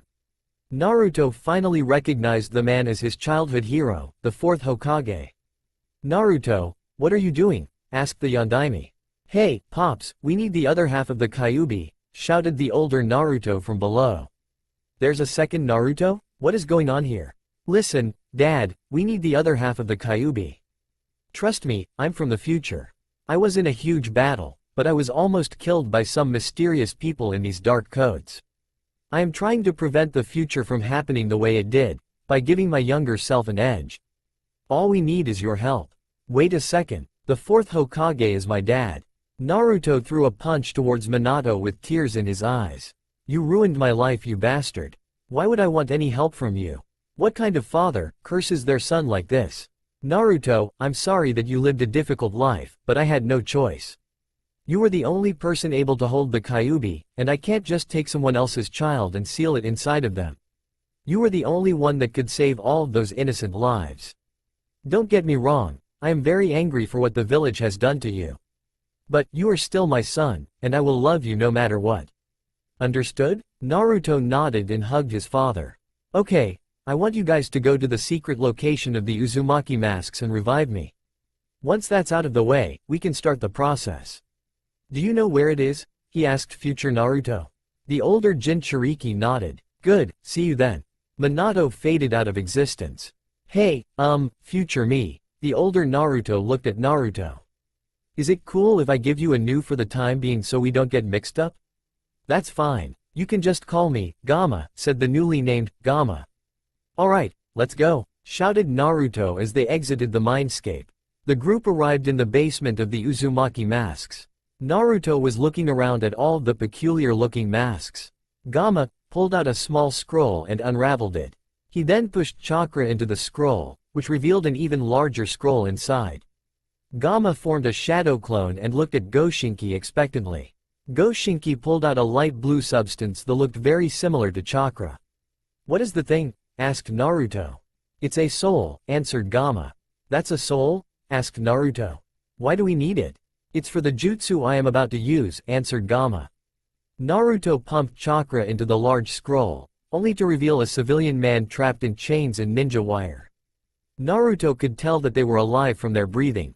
Gamma ordered his shadow clone to move the captive man onto a certain spot on the floor. Gamma formed a few hand signs and a soul appeared above the man's head. The soul Goshinki had in his possession moved in front of Gamma. A large amount of complex seals appeared on the floor. Goshinki decided to vanish to avoid any questioning from Minato. "Reanimation jutsu," shouted Gamma. The soul above the man's head went inside his body and he began to scream in agony. The captive man had become surrounded by paper, and the soul in front of Gamma disappeared. The paper disappeared only to reveal Minato standing in place of the civilian man. "Aha, it worked. Good job, Naruto," exclaimed Minato. Gamma nodded towards his father. "Well, I guess we should get this started." Minato held out his fist expectantly waiting for his older son to bump it with his own. Naruto did so and he felt a large amount of power enter his body. The chakra felt warm from the Kyuubi's yin chakra and was easily allowing the energy to flow through his body. Once all of the chakra entered his body, Naruto looked at his hands from his new power. He could feel his chakra reserves growing and had 10 times more energy than he ever had before. "Thanks, Dad," exclaimed Naruto. Minato ruffled his hair and said, "You're welcome, son. Well, I guess it's time for me to go. Take care of yourselves." Gamma undid the reanimation jutsu and Minato turned into paper and ash. He looked at Naruto and said, "Listen. I am going to merge my being into yours, but my memories from the future will be locked away. I don't want to make life too simple for you. You will get my chakra, but you will not be able to use my jutsu, unless you relearn and practice them. I will have instructions for you in your mindscape, and you can have Takashi look them up at any time. Don't worry about my Kyuubi. Its being will merge with your Kyuubi, which will give you more chakra and power. But keep in mind that the Kyuubi will be a lot stronger than before. The Kyuubi's chakra will give you a lot more power than it originally could. Your own chakra reserves will increase by an insane amount, and the Biju's healing capabilities will increase. Anyways, this could be very beneficial to you in the long run. Any questions?" Naruto nodded his head. "What is it? Will this hurt?" Naruto asked. "Yep," replied Naruto. Naruto quickly grasped Naruto's shoulder and turned into tiny particles of red and blue chakra. All of the chakra entered Naruto's body, and he began to scream out many curses. Once it was over, Naruto once again felt the euphoria and exhilaration from gaining more power. The new Kyuubi's chakra combined with the old one's fueled his negative energy, which gave Goshinki and him more strength. He felt the raw power coming from Goshinki, and his muscles grew and his body became lighter. "Takashi, how many shadow clones can I create now?" asked Naruto. 50,000. We can create 50,000 shadow clones now. This is so awesome, exclaimed Takashi. Hell yeah. Naruto woke up at 3 a.m. and noticed that he forgot to set his alarm due to his excitement. He giddily went to his bathroom to get ready for his day and briefly thought about his chakra control exercises. His face became crestfallen at the thought of doing his exercises all over again. His expression then became one of determination at the thought of reaching his goals. All he had to do was concentrate, like last time, and he would do fine. He also wanted to practice his landscape jutsu and his animation jutsu. He decided to add chakra to his weights, and ran out of the door. Naruto walked towards his teammates with his clothes drenched, small splinters of wood in his hair, and many leaves on his body. They both showed looks of confusion. "What happened to you, Naruto?" asked Sakura. "I don't want to talk about it," replied Naruto. Sakura and Sasuke decided to drop the discussion and resumed to wait for Kakashi. Sasuke continued his brooding, while Sakura continued to ask Sasuke out on a date. This only fueled his negative emotions. He knew that he would never earn Sakura's affections, due to her large infatuation with Sasuke. He decided to give up on crushes and such, because his goals do not include raising a family. He did not want to gain the love of someone else, he wanted to gain more power. Love will only lead to weakness, and weakness could lead to death. As usual, Kakashi arrived late once again, and was admonished by Sakura. Kakashi decided to do spars for today's training. He was being paired up with Sakura for today. He was not going to treat her with any mercy. He and Sakura walked into a clearing and faced each other. Sakura got into her basic academy stance, while Naruto got into his newly upgraded brawler stance. "On my mark," stated Kakashi. "Start." Naruto dashed towards Sakura faster than her eyes could see. Naruto was in front of her within a few seconds and punched her in the abdomen. She felt excruciating pain from the blow, and she was hunched over. Naruto slammed his knee into her forehead, which drew a small amount of blood. He threw 3 quick jabs to her stomach and kicked her left knee. She fell onto one knee and was immediately sucker punched in the face. Blood flew from her mouth as she fell back from the blow. She was knocked out on the ground within seconds and was picked up by Kakashi. "Naruto, don't you think that you went a little too far with your spar?" Kakashi asked tiredly. She needed to learn that being a ninja isn't easy. "I am only doing this to keep her safe." "Don't worry, Kaka-sensei. I know what I'm doing," answered Naruto. Kakashi sighed and eyes smiled. "I guess you're right. I'll perform some medical treatments. Sasuke, I'll spar with you next, so get ready." Kakashi patched Sakura and unsealed a sleeping bag from on his scrolls. He set Sakura inside of it and let her rest. Kakashi, as expected, practically thrashed Sasuke around. Sasuke couldn't get angry, though. The gap in their power was very large, and Kakashi had much more experience. They all went to the Hokage for their new mission. They completed the job rather quickly due to its small amount of difficulty. Once Team 7 came back, they turned in their mission scroll. Naruto, as usual, looked as though he wanted to stay afterwards. His team decided to stick around to see what he was up to. "How can I help you today, Naruto?" asked Hiruzen. "I would like 2000 D-ranked missions, please," Naruto exclaimed. The third Hokage's face paled once again and became visibly older. Then rest of Team 7 became petrified from their teammates' reply. He trusted Naruto's ability to sustain the clone's memory feedback after talking to him yesterday. He was only shocked by the amount of clones he could create. "How many can you create?" A shinobi must never reveal his secrets. Hiruzen face palmed and walked to the back room to look for missions. Naruto looked behind him only to see his team looking at him with wide eyes. "Naruto, there's no way someone can handle all of those missions by themselves." "That's way too many missions for you," exclaimed Kakashi. "Don't worry, I got it all under control. Besides, imagine how much money I'll get from all of these missions." Naruto replied. This caused his teammates to do some mental mathematics and resulted in their eyes to widen even larger than before. "You're going to get 10 million ryo from these missions. Naruto, that's an outrageous amount of money. Why do you want that much money anyways?" Sasuke answered. Naruto explained his situation on building his home and buying the 20 acres of land. Needless to say, the entire team was shocked by Naruto's goal, but they chose to leave it alone. "Well, good luck, Naruto. With this amount of money, I'm sure you will be able to create your house soon," Kakashi said as he left along with Sasuke and Sakura. Naruto walked into Ichiraku Ramen for lunch. He decided he should talk to Ayame and Tucci since he had the necessary amount of money for the home building project. "Hey, Ayame-chan. Hey, Tucci-Gigi," Naruto shouted. "Hey, Naruto-kun, how's the house project coming along?" Tucci asked. "It's great, I finally got the amount of money I needed," Naruto exclaimed. "Really, how much do you have?" Ayame whispered to Naruto. "I currently have 10,920,000 ryo in the bank," he whispered back. Ayame looked at Naruto in complete surprise. Tucci heard Naruto's response, as well, and fainted from excitement. Ayame squealed and hugged Naruto to the point where his face turned blue. "I knew you could do it. You can make a mansion with this amount of money." "Hey, you know me," he said as he sheepishly rubbed the back of his head. Once Tucci woke up, he thanked Naruto an unnecessary amount of times. He left the ramen stand and walked towards his home. Naruto was walking home, until an Anbu operative told Naruto to go to the Hokage's mansion. Naruto was confused on why the Hokage needed to see him, but he went anyways. Once he made it into his office, Hiruzen asked Naruto to shut the door behind him. "Naruto-kun, I know that you have been working hard since you've become a genin a few days ago. You set a few records for doing this many D ranks in such a short amount of time. As your reward, I am sending you on a lone C rank mission tomorrow.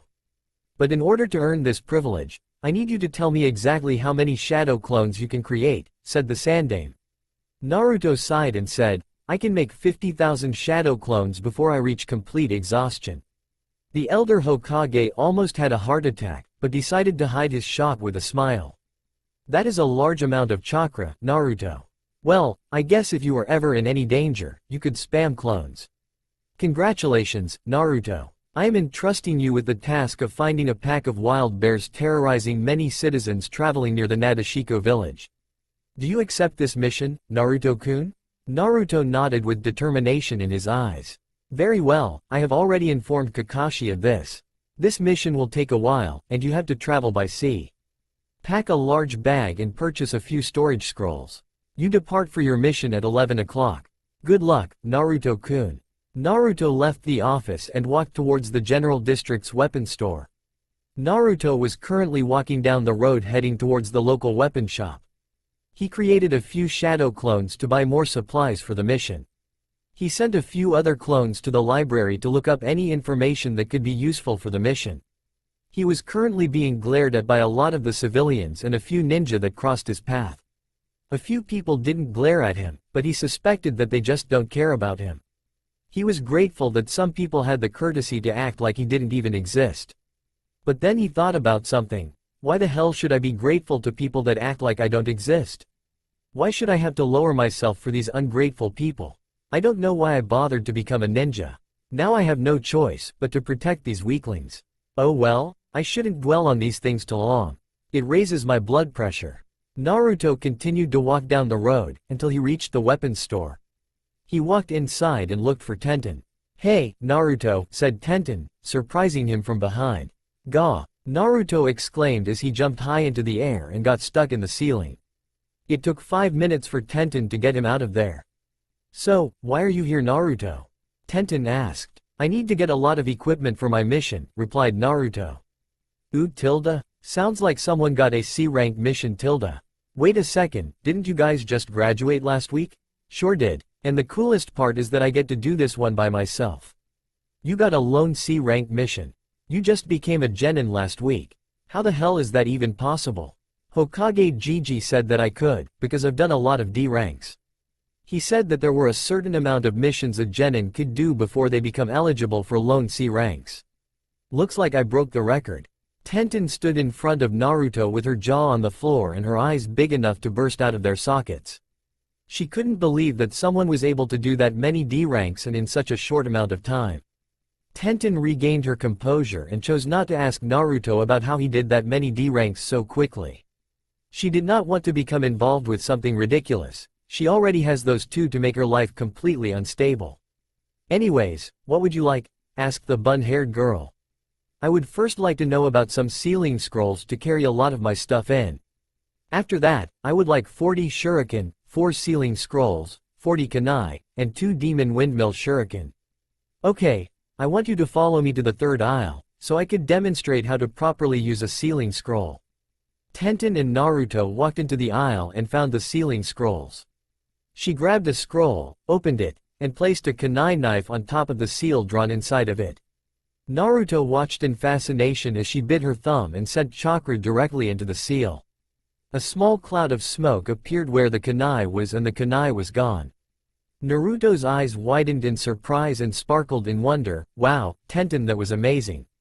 She chuckled, it was just a sealing scroll, Naruto. It's literally child's play. I guess you're right. It's just really cool that you know all these things. You're like the coolest girl I know. Really, you think I'm awesome? She blushed at his praise and shyly looked away. Yeah, but you're still a really big nerd though. Thanks for nothing, you little twerp, she said as she punched the back of his head. You didn't have to hit me so hard, he said as he rubbed the back of his head with comical waterfall tears running down his face. Well, I guess that's all you need to know about scrolls. But since I did you this favor, I want you to tell me how you did all those D ranks so quickly. Naruto sighed. Alright, I guess I could tell you my secret. He made a hand gesture for her to come closer, so that he could whisper into her ear. I used the shadow clone jutsu. Tenten backed away in surprise. What?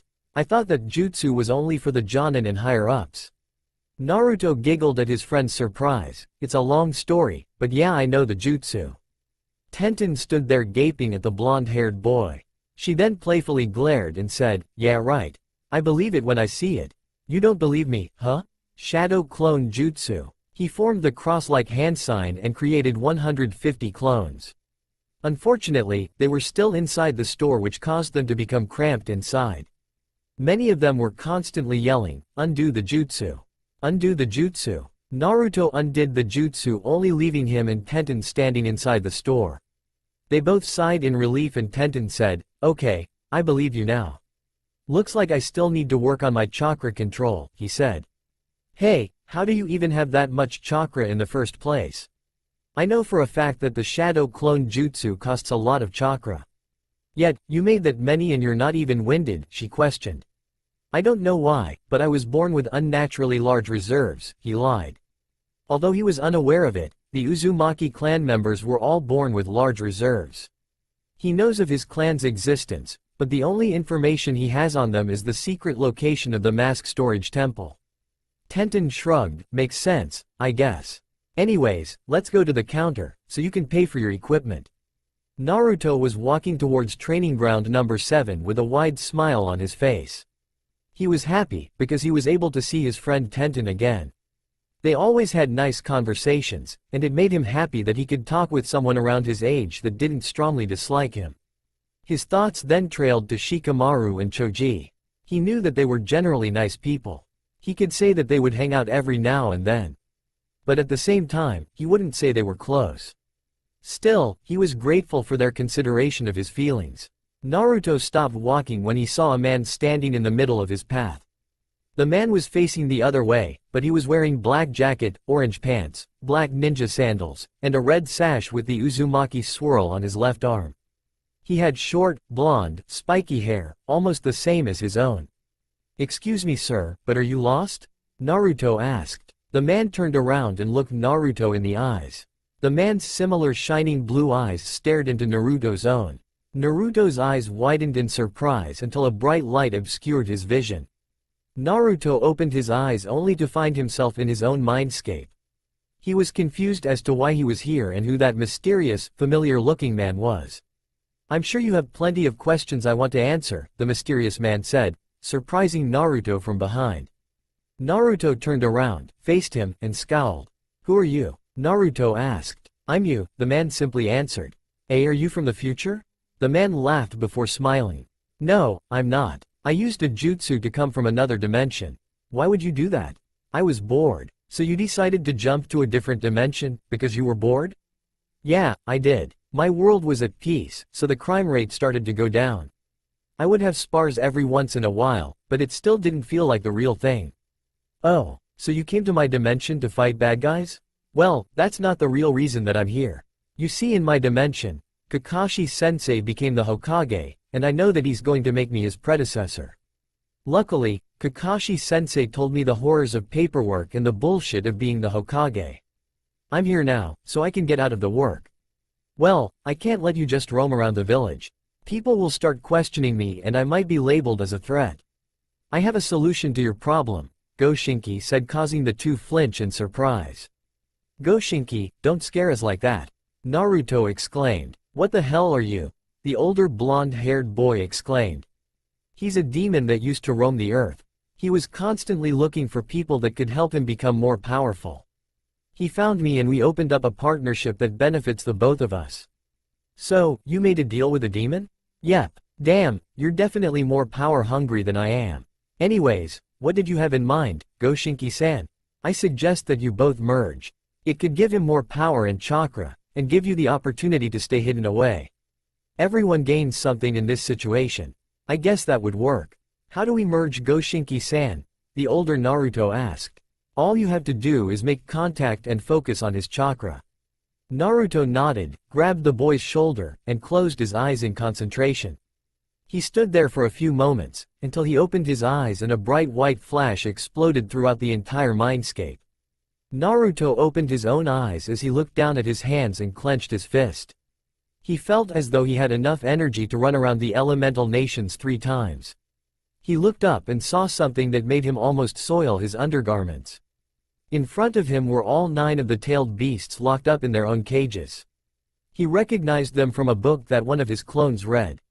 The part that confused him was why they were inside of his body. "Where are we?" the Yonbi asked.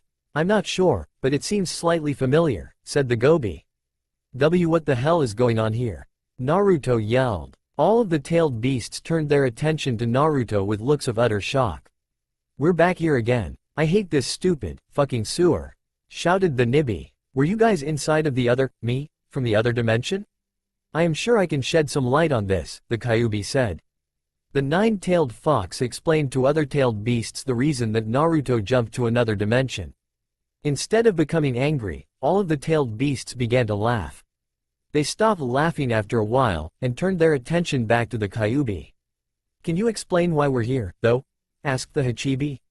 The Kyuubi nodded. "There were remnants of your chakra inside of the other Naruto. When he merged with Naruto, the Kyuubi that already resided here merged with me. When I combined with my chakra overloaded and merged with your chakras, and now you're all formed inside of his mindscape. Also, when my chakra overloaded, Naruto's chakra reserves grew. So with all of you here, the boy's chakra should be through the roof." Naruto looked at the Kyuubi in shock before he yelled, "Takashi." Naruto saw Takashi flying towards him at high speeds before he stopped directly in front of him. He then looked at all of the tailed beasts and said, "Oh shit. Takashi, they'll explain to you later, but right now I want to ask you how much chakra we have. Don't measure them in units, but by the amount of shadow clones we can create. Go back the chakra tank located near the databanks and come back when you're finished." "Yes, sir," Takashi yelled as he began to sprint back to the Mindscape base. Naruto looked at his right arm and poured chakra into the seal on his arm. After that, Goshinki appeared before him. "What do you need?" Goshinki asked. "Goshinki, I'm assuming you can feel the surge of power coming from the hatred of the tailed beasts?" Goshinki nodded. "Good, I want you to direct all of that power to my chakra, not just my muscles. I don't want to end up looking like a giant. It would raise a lot of suspicion and I just can't handle that right now." Goshinki nodded once more and teleported to Naruto's chakra tank, as well. "Who was that guy?" asked the Kyuubi. "I'll explain later, but right now." "Boss, I'm back with the results," said Takashi looking absolutely frantic. "What's the status?" "Sir, the amount of shadow clones that we can create is over 6 million. Naruto's jaw was dropped low enough to sweep the floor, and his eyes were popping out of his head. Goshinki took this time to teleport back to Naruto. "Actually, make that over 12 million due to the amount of hatred of all 9 of the tailed beasts. Congratulations, you now have more chakra than you know what to do with." Naruto was shouting and jumping for joy around his mindscape. He was excited to have this much chakra, because he knew that he would have enough chakra to fight for days. "But, boss, your chakra control is completely shot. We'll need to train our butts off before you decide to use a super powerful jutsu. It's definitely going to be a while before we begin any elemental training." Naruto deflated at his clone's statement. He was going to hate doing all of that work again. He began to spout curses about his chakra control exercises until Takashi said, "But luckily, we found a method to help with your chakra control training. While you're fixing you control in the outside world, we'll be here attempting to perfect you control from the inside. We'll try to perfectly maintain the chakra inside of the tank, while you're perfecting your control. Add that with your shadow clones, and we'll be done in no time." Naruto smiled brightly and gave Takashi a high five. "Okay, I'll start as soon as possible. While I'm gone I want all of you to converse, and to get to know each other. Since we are all going to be working together, you guys should learn each other abilities and strategies for battle." Everyone nodded. "Hey, boss, before you go, I thought I should tell you that pure chakra manipulation is a really useful method for chakra control. I just thought that you should keep that in mind." Naruto nodded. "Also, before you go we want to tell you something," stated the 6-tailed slug. "Sure, what is it?" asked Naruto. "We will not be freely giving you all of our demonic chakra. You will have to earn that power through hard work, just as the other Naruto has done. But when you are ready, we will help you in controlling our power. Until then, you're on your own," explained the Nanabi. Naruto nodded and narrowed his eyes in determination. If he was able to earn the chakra of all the tailed beasts, he could achieve his goal of becoming the most powerful being in the universe. Good luck out there, boss.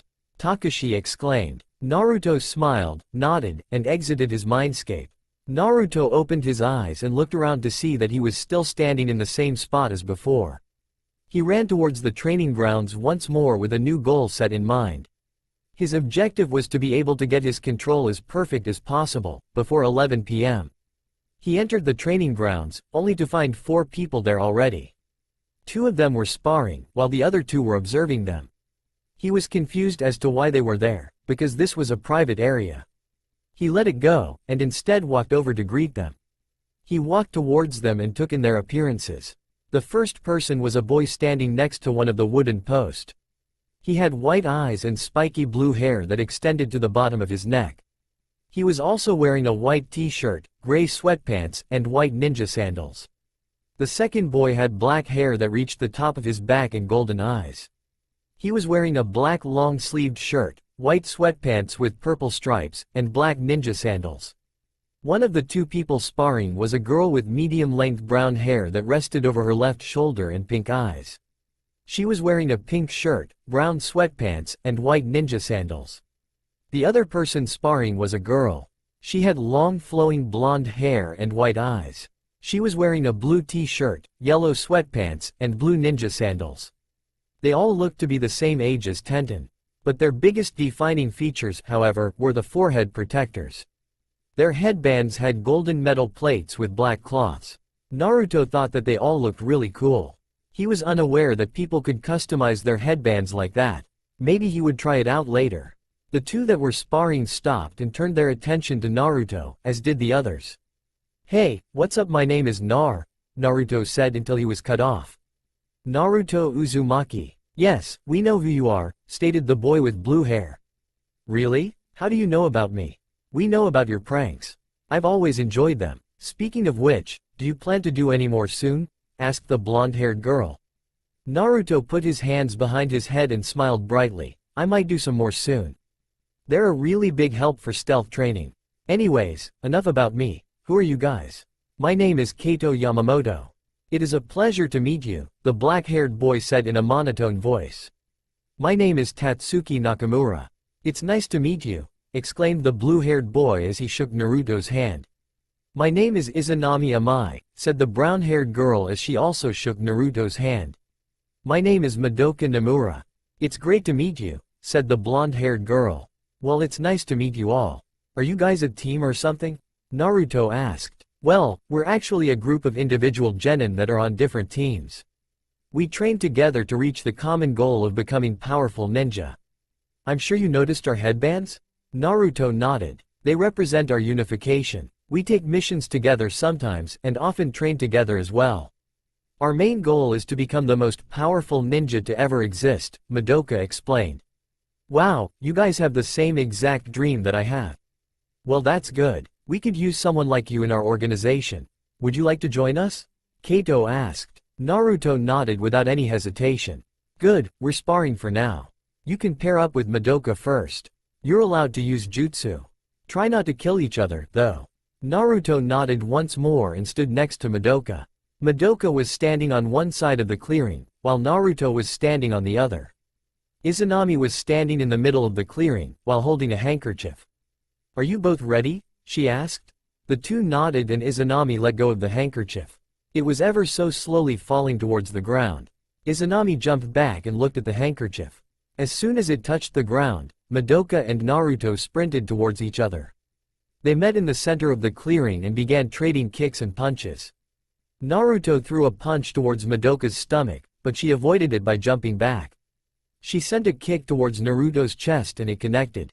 She elbowed him in the chest and punched him in the jaw, sending him skidding backwards.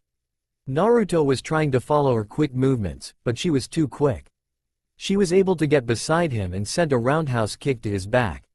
He was sent tumbling towards the ground and stopped in the center of the clearing. Naruto got up and knew that he had to pull out all of the stops to defeat Madoka. He released his chakra weights and sprinted towards Madoka. Madoka was surprised at his newly developed speed until Naruto sent a powerful punch towards her stomach. She hunched over and Naruto sent his right knee to her forehead. He felt a small pang of pain from connecting his knee with her forehead protector, but he ignored it. Madoka's head was sent upwards and he sent an uppercut to her chin. She received the blow and was sent into the air. Naruto was feeling confident until she did a back flip in the air and landed on her feet gracefully. She had a small trickle of blood trailing from her mouth and wiped it off. She smirked and playfully glared at Naruto. "You're a lot better than people have given you credit for," she said. He smirked at her compliment until she said, "But it will be a long time before you can beat me in a spar." Madoka also had gravity weights on. The difference between Naruto's and her weights were that she had more chakra distributed into her weights than him. She was also naturally faster and quicker than Naruto, which gave him a large disadvantage. Madoka only released half of her chakra from the weight seals on her wrists and ankles. Madoka vanished from her spot and appeared in front of Naruto with her arm cocked back. Naruto was too slow to react to the powerful punch that she delivered to his left cheek. He was sent flying into a tree and almost lost consciousness. He got up on his hands and knees with blood flowing down his chin. He looked up only to see Madoka crouching right next to him. She smiled at him and lightly poked his face. He looked shocked for a moment until he smirked. They both got up and dusted themselves off. The other three genin walked towards them and congratulated them. "Although you need some work done, you're not bad. The fact that you were actually able to land a few hits on Madoka as a rookie is an achievement. Most rookies don't even come close to causing us any harm. But anyways, are you free for training tomorrow?" asked Kato. "I wish. But I have my first lone C-rank mission tomorrow," the blonde-haired boy exclaimed. The four veteran genin were baffled by what he said. "How is that even possible? You just became a genin less than a week ago. Surely, you couldn't have done that many D ranks in such a short amount of time." Madoka yelled. "Actually, I did. I can use the Shadow Clone Jutsu, so I can do D-rank missions in a short amount of time. Not only that, I can send squads of clones to do other missions while I'm doing one. It's actually a very good setup. I've already made a transition from being lower to upper class," Naruto explained. The group looked at him with wide eyes before they all smiled. "Well, I guess I should get going. My mission starts in 2,300 hours, so I guess I'll see you guys later." He smiled and waved at them before he walked out of the training area. Naruto was standing in front of a large waterfall inside of a large forest. He was standing in front of waterfall with his fingers crossed. He closed his eyes and concentrated on his chakra. He was hoping to create a small amount of shadow clones, so the forest wouldn't be too crowded. After a full minute of concentration, there was a giant shroud of smoke that covered almost the entire forest. Naruto's eyes were practically bugging out of his eyes, and the other clones were looking around and began to talk with each other. Naruto regained his composure and decided to talk with Takashi. "Takashi, how many shadow clones did I create?" Naruto asked. "You ended up creating 10,000 clones," Takashi calmly replied. "I won't be able to finish my chakra control training today, won't I?" "Well, it determines what your goal is for today, sir. I want to at least bring down my lowest number of clones to only 5. By my calculations, you have an estimated 6 out of 100% chance of achieving your goal. Damn, that really does suck. Don't worry, boss, with the help of the shadow clones on the outside and the others inside the mindscape, we can improve our chances of completing our goal." "Okay, well I guess I better start now, if I want the chance to actually get this done." Naruto looked at all of his shadow clones and sent them all a mental message saying, "Alright, I want all of you guys to separate into groups of 50. That should amount to 200 different groups. After you have all gotten into your groups, I have a small board that has various jobs that we can separate into. The jobs that I have listed are waterfall walking, water walking, tree walking, leaf balancing, information gathering, D-ranked missions, house renovations, construction, village mapping, spying, and finally the squad that will be eligible for traveling with me on the C-rank mission. Those that have decided to travel with me, please prepare for tonight. I will be focusing on chakra control training with the other clones. Also, I want all of you to decide who the leader of the group is going to be. I don't want there to be any fighting. This is a serious role that can only be given to the best amongst you. The leaders will be listing their squad's assignments. Remember, each assignment will have up to 20 groups. You will all report to me at your group's given times. Be careful, be safe, and kick ass out there. After his long explanation, all of the clones cheered and organized themselves into their groups. Naruto turned around and began to walk towards the waterfall, until he heard, "Are you really this stupid?" An angry voice yelled. Naruto jumped in surprise, only to see Iruka standing above him. "Oh hey, Iruka-sensei. How's it going?" the boy shakily answered. "Don't try to change the subject, Naruto. Why would you even attempt something this insane? Do you understand the dangers of using the shadow clone jutsu on a scale this large?" "Of course I understand, Iruka-sensei. I have something to take care of that side affect. I don't want to suffer brain damage. And how the hell are you even able to create this many? I know for a fact that you poured all of your chakra into the shadow clone jutsu when you fought Mizuki. So how is it that you can summon this many and not even get slightly winded?" Naruto had no excuse ready to counteract his theory. He could tell Iruka that he found an exercise to increase his chakra capacity, but that would be absurd. There are no exercises that can increase one's capacity by this much in such a short amount of time. He couldn't think of anything to use as a lie, without raising suspicion about the Kyuubi, so he knew he had to tell Iruka the truth. "Sensei, can you keep a secret?" Naruto asked. Iruka sighed. "Naruto, what did you do?" Naruto waved his hands frantically. "I didn't do anything wrong. I just want you to listen to my story. But I want you to promise me that you won't tell anyone. You can't even tell Hokage Gigi." Alright. What's this big secret that you wanted to tell me about? I'm sure it can't be that bad, right? Naruto proceeded to tell Iruka the truth about his future self and the Naruto from the other dimension. Throughout the entire explanation, Iruka was gaping and had wide eyes. He almost fainted, but he stayed conscious. He was checking Naruto's facial expressions the entire time for any signs of lying. Unfortunately for Iruka, there were none. Once Naruto finished his explanation, Iruka looked exasperated.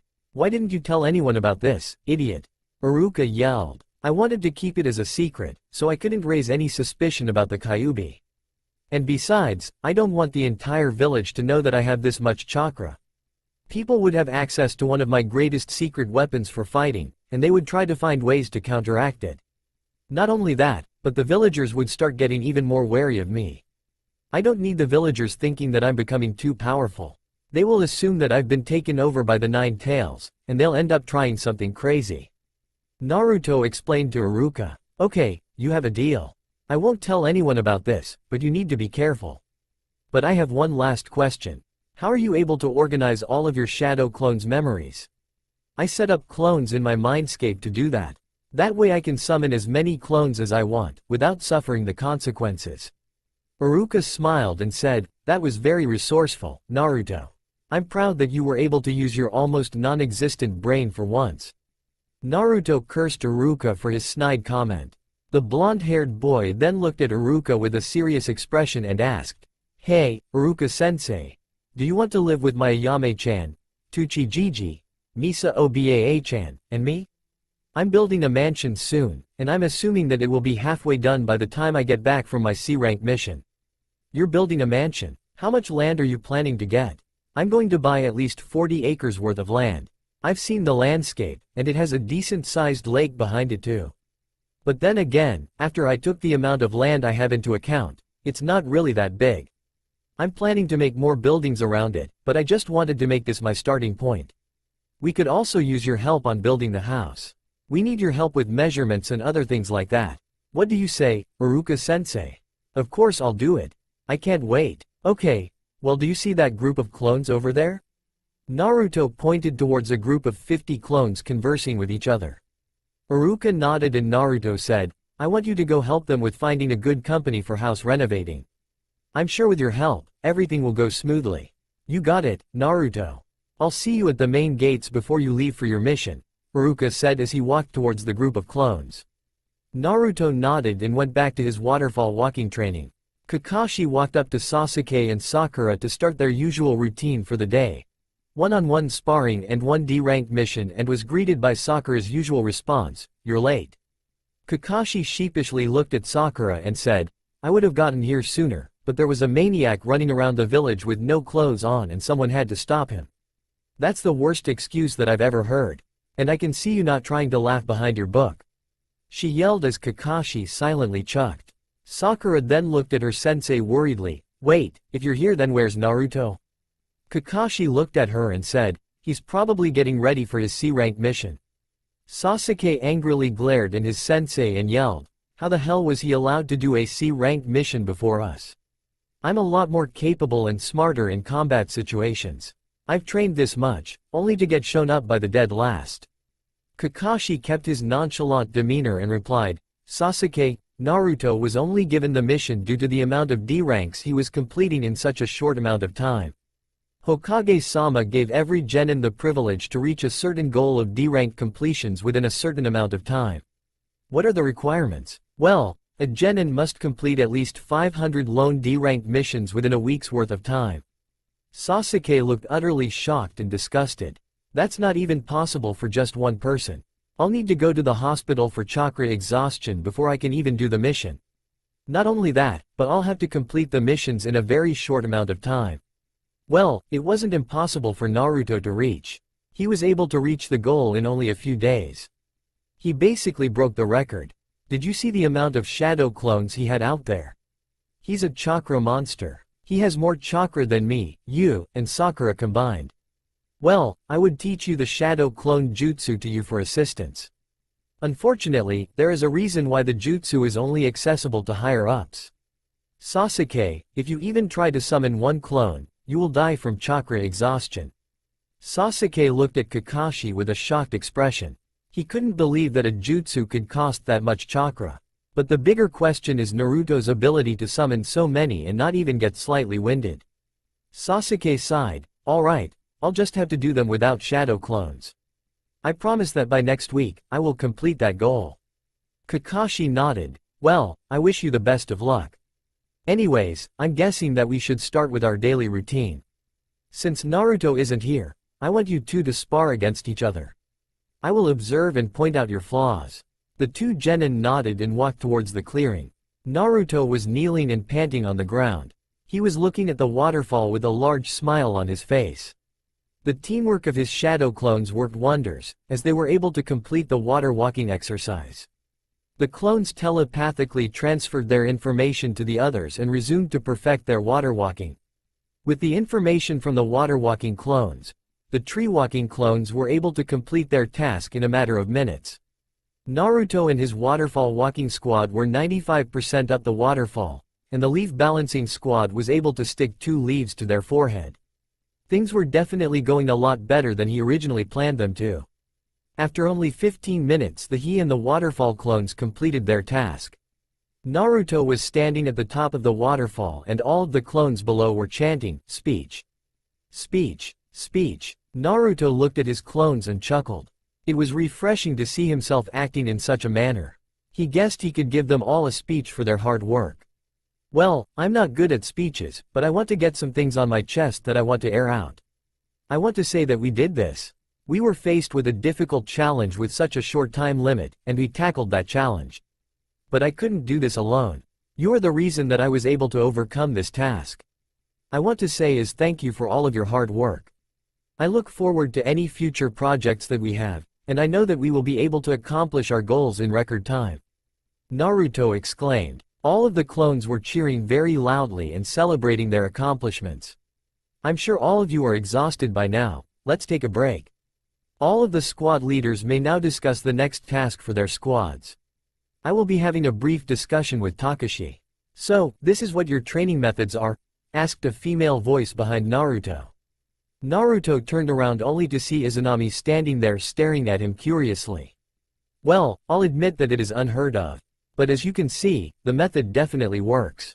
Although, I wouldn't try it if I were you. Yes, I am well aware of the chakra cost of the shadow clone jutsu. But there is a question that I would like you to answer. Why are you able to summon this many shadow clones?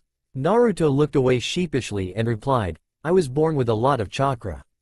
I guess the older I grew, the more my reserves grew too. I see. Well, that is very fascinating, Uzumaki-san. I look forward to working with you in the future. Oh, and while you're on your mission, Try to find some recruits for our group. Expanding our group is only beneficial to our goals. Goodbye, Uzumaki-san. I'll see you later, Izanami-chan. After Izanami left, Naruto went back to communicating with Takashi. Takashi, are you there? He asked. Yeah, I'm here, boss. I was just celebrating with the other guys. I can't believe we actually achieved all of this in one day. I was surprised as well. But overall we had a really productive day. Well, I have more good news for you. What is it? Well, I sent some scouts to search some things around the mindscape. They reported that they found a scroll. What was in the scroll? It was a jutsu. I'll tell you about the jutsu in a second, but the other clones and I ran a diagnostic on what's going on. We believe that the other Narutos that you merged with have been sending us jutsu. I think they're sending us one jutsu at a time, but this is something to get excited about, boss. We don't even need Kakashi-sensei to teach us. With the other two bosses giving us jutsu, we now have alternative methods to gaining new abilities. Naruto was very excited about this new development. In fact, he was so excited that he sent the mental message to all of his shadow clones. Takashi face-palmed at his boss's antics. Naruto could once again hear his clones cheering loudly and discussing over training regiments with their squads. Hey, what's the name of the jutsu anyways? It's called the Eternal Clone Jutsu. It was actually created by future Naruto and he classified it as an S-rank jutsu. The description says the jutsu can create clones that are as durable as an actual human being. It also says that you can use this jutsu on already existing shadow clones, and that these clones can create their own eternal clones. Even shadow clones are able to use this jutsu. Lastly, if the user of the jutsu dies, the eternal clones will stay. So if a shadow clone dies, the eternal clone can take his place? This jutsu is ridiculously overpowered. Yeah, this jutsu definitely wouldn't be good in the wrong hands. I think we need to work on perfecting all of our jutsu to the point of not needing hand signs. I also had another idea about perfecting our chakra shape manipulation. It will help with our chakra control and we'll be able to make attacks made out of pure chakra. I think that we should focus on converting all of our shadow clones first. Okay, boss, I'll leave you to your work. After the conversation, Naruto formed 1,000 shadow clones behind him. He ordered them to convert all of the squad leader clones into eternal clones. Before they left, Naruto announced that they should all divide into 5 separate groups. They all departed a few moments later and Naruto began to work on perfecting his transformation jutsu. It was currently 9 p.m. and Naruto, along with 10 other eternal clones, was in his apartment looking at a large map of Konoha. The map was drawn by his shadow clones, after they finished mapping it out. After the map was given to him, he called for a meeting with the leaders of combat clone squads Leaf 3, Lightning 12, Fire 8, Water 5, Mist 7, Cloud 1, Rock 4, Stone 6, Wind 4, and Desert 12. Gentlemen, I'll be blunt here. We suck at fighting. There are dangerous criminals and animals out there that can kill us. I have brought you all here, because you have the best leadership skills. I need your help to get the traveling group organized and ready for any combat situations. I have been observing you all ever since we started training. I know your specialties and I will put you in the formation according to your squad's skill sets. Lightning 12 will be placed at the mid-front, Fire 8 will be at the northeast, Desert 12 will be placed at the northwest, Leaf 3 will take the outer right, Stone 6 will take the outer left, Water 5 will be at the mid-back, Wind 4 will be placed at the southeast, Mist 7 will take the northwest, Cloud 1 will be placed at the inner right, Rock 4 will take the inner left. I will personally create my own squad of shadow clones when I get there. I want us to all rendezvous outside the village walls, so make sure to disguise yourselves before you exit the village. I don't want to freak anyone out and get caught with all of you lurking around. I want you all to consult with your captains, and have the sergeants organize everyone for our departure. That's all for now, you are all dismissed, Naruto commanded. Yes, Commander, they responded in unison. The leader of the squad Blaze 2 of the Naruto Clone Spy Network was currently monitoring a large dome, which was currently under construction, from the top of a building. He was carefully observing all of the guards and workers around the secret location. He had his squad near him in other locations around the construction site. Instead of waiting, the clone decided to go and ask one of the guards about their secret project. He jumped down into an alleyway and used his Waijutsu to try and seduce the guard. He made sure to get rid of the whisker marks so that his cover wouldn't be blown. His clothes were also transformed into a short, scanty, purple dress. The clone seductively swaggered toward the guard with a purse in her hand. She walked past him and pretended to drop her purse. "Oh, how clumsy of me," she exclaimed with a sly smirk. She bent over and began to wiggle and flaunt her assets in front of the guard. She could see that the guard was giving her his complete and absolute attention. "Do you need any help, miss?" he asked while he was completely hypnotized. "Not really. But can you please tell me what this building is here for?" she asked. She placed her finger on his Jonin vest and began to make circling motions. "I know a big, strong man like you knows what's going on." "No, it's not my place to tell." "Are you sure? I have a lot of friends. Female friends, to be exact." She could literally see hearts in his eyes as he said, "The building is going to be used for the Genin leadership exams." "What's the Genin leadership exams?" "It's a new examination process for Genin. If a Genin passes the exams, there are 3 different ranks that they can earn: Genin Squad Leader, Genin Sub-Leader, and Genin General. This exam is currently exclusive to Konoha due to Hokage-sama creating the idea a month ago." Okay, that's all I needed to know. "Thanks, mister," she said as she winked at him. The man fainted, and she jumped onto the rooftop of a nearby building. She transferred her information to Naruto and ran towards her squad member's location. Naruto was just outside of the village walls, surrounded by 30 shadow clones, when he suddenly received memories from one of his spy clones inside the village. His eye twitched in annoyance when he discovered his clone seduced a guard into giving him information. However, he supposed that it was a good method into getting information from someone. Plus, he couldn't be angry, because he created the Waijutsu in the first place. Naruto and his group of shadow clones reached the forest and located the rest of the traveling group. They all got into formation and proceeded to travel through the trees. Naruto knew that they had to be extra careful to not be seen. If they were spotted, the large army of clones could be mistaken as an invasion force. After 2 hours of traveling, Naruto received an update from the leader of the house renovation clones. It seems that the clones bought the 40 acres of property, as they were instructed to do, and the construction crew would be ready to start construction at 5 a.m. Everything was going according to plan, so he ordered those set of clones to rest. After another hour of traveling, one of Naruto's clones spotted 3 bandits traveling on the road, while carrying large sacks over their shoulders. He mentally ordered his clones to hide and observe. "Listen, everyone, we are going to attack the bandits below. I want 16 of you to help me. And remember, we are going to use non-lethal methods." The clones nodded towards him and he leapt into action. Naruto landed in front of the bandits, and the 3 bandits stopped in their tracks. They dropped their sacks and pulled out their clubs and knives respectively. Naruto pulled out 2 kunai knives. "Who the hell is this kid?" said one of the bandits. "By that headband, I'm guessing that he's a leaf ninja. It looks like we're in for a fight, boys." The 3 men smirked maliciously at Naruto and sprinted towards him. Naruto got into his defensive stance and watched as 16 clones leapt out of the trees. The bandits' smirks fell from their faces as they were attacked by his shadow clones. One clone landed on a bandit's back and put him in a chokehold. Another clone drop-kicked one of them in the face and further engaged him with taijutsu. Naruto was busy taking on the last bandit alone. The man swung his club towards Naruto's head, but he dodged it and kicked his stomach. The bandit sent a punch towards him, but he blocked it and countered with a punch of his own. He was sent skidding back a few meters before he released a frustrated snarl. He roared as he charged forward with his club. The angry man swung his club towards Naruto and landed a hit. He smirked until he saw that he hit a log. A clone snuck up behind him and drove a kunai into the man's calf muscle. He screamed in pain and Naruto stuck another kunai into his other calf muscle. The man screamed louder and passed out from sheer agony. Naruto looked around and saw that his clones knocked out one bandit and tied ninja rope around the other. He was the only one conscious, so decided to interrogate him.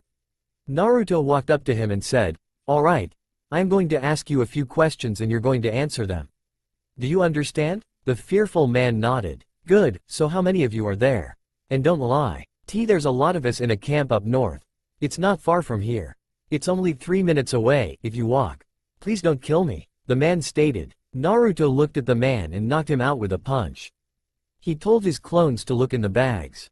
They found at least 80,000 ryo in each sack, which was a total of 240,000 ryo. Naruto thought about keeping the money for himself, but he decided to use his money for an idea he had. He sealed the sacks of ryo in a scroll and traveled north with his clones. Naruto was perched in a tree and gazed upon the bandit camp in the clearing below.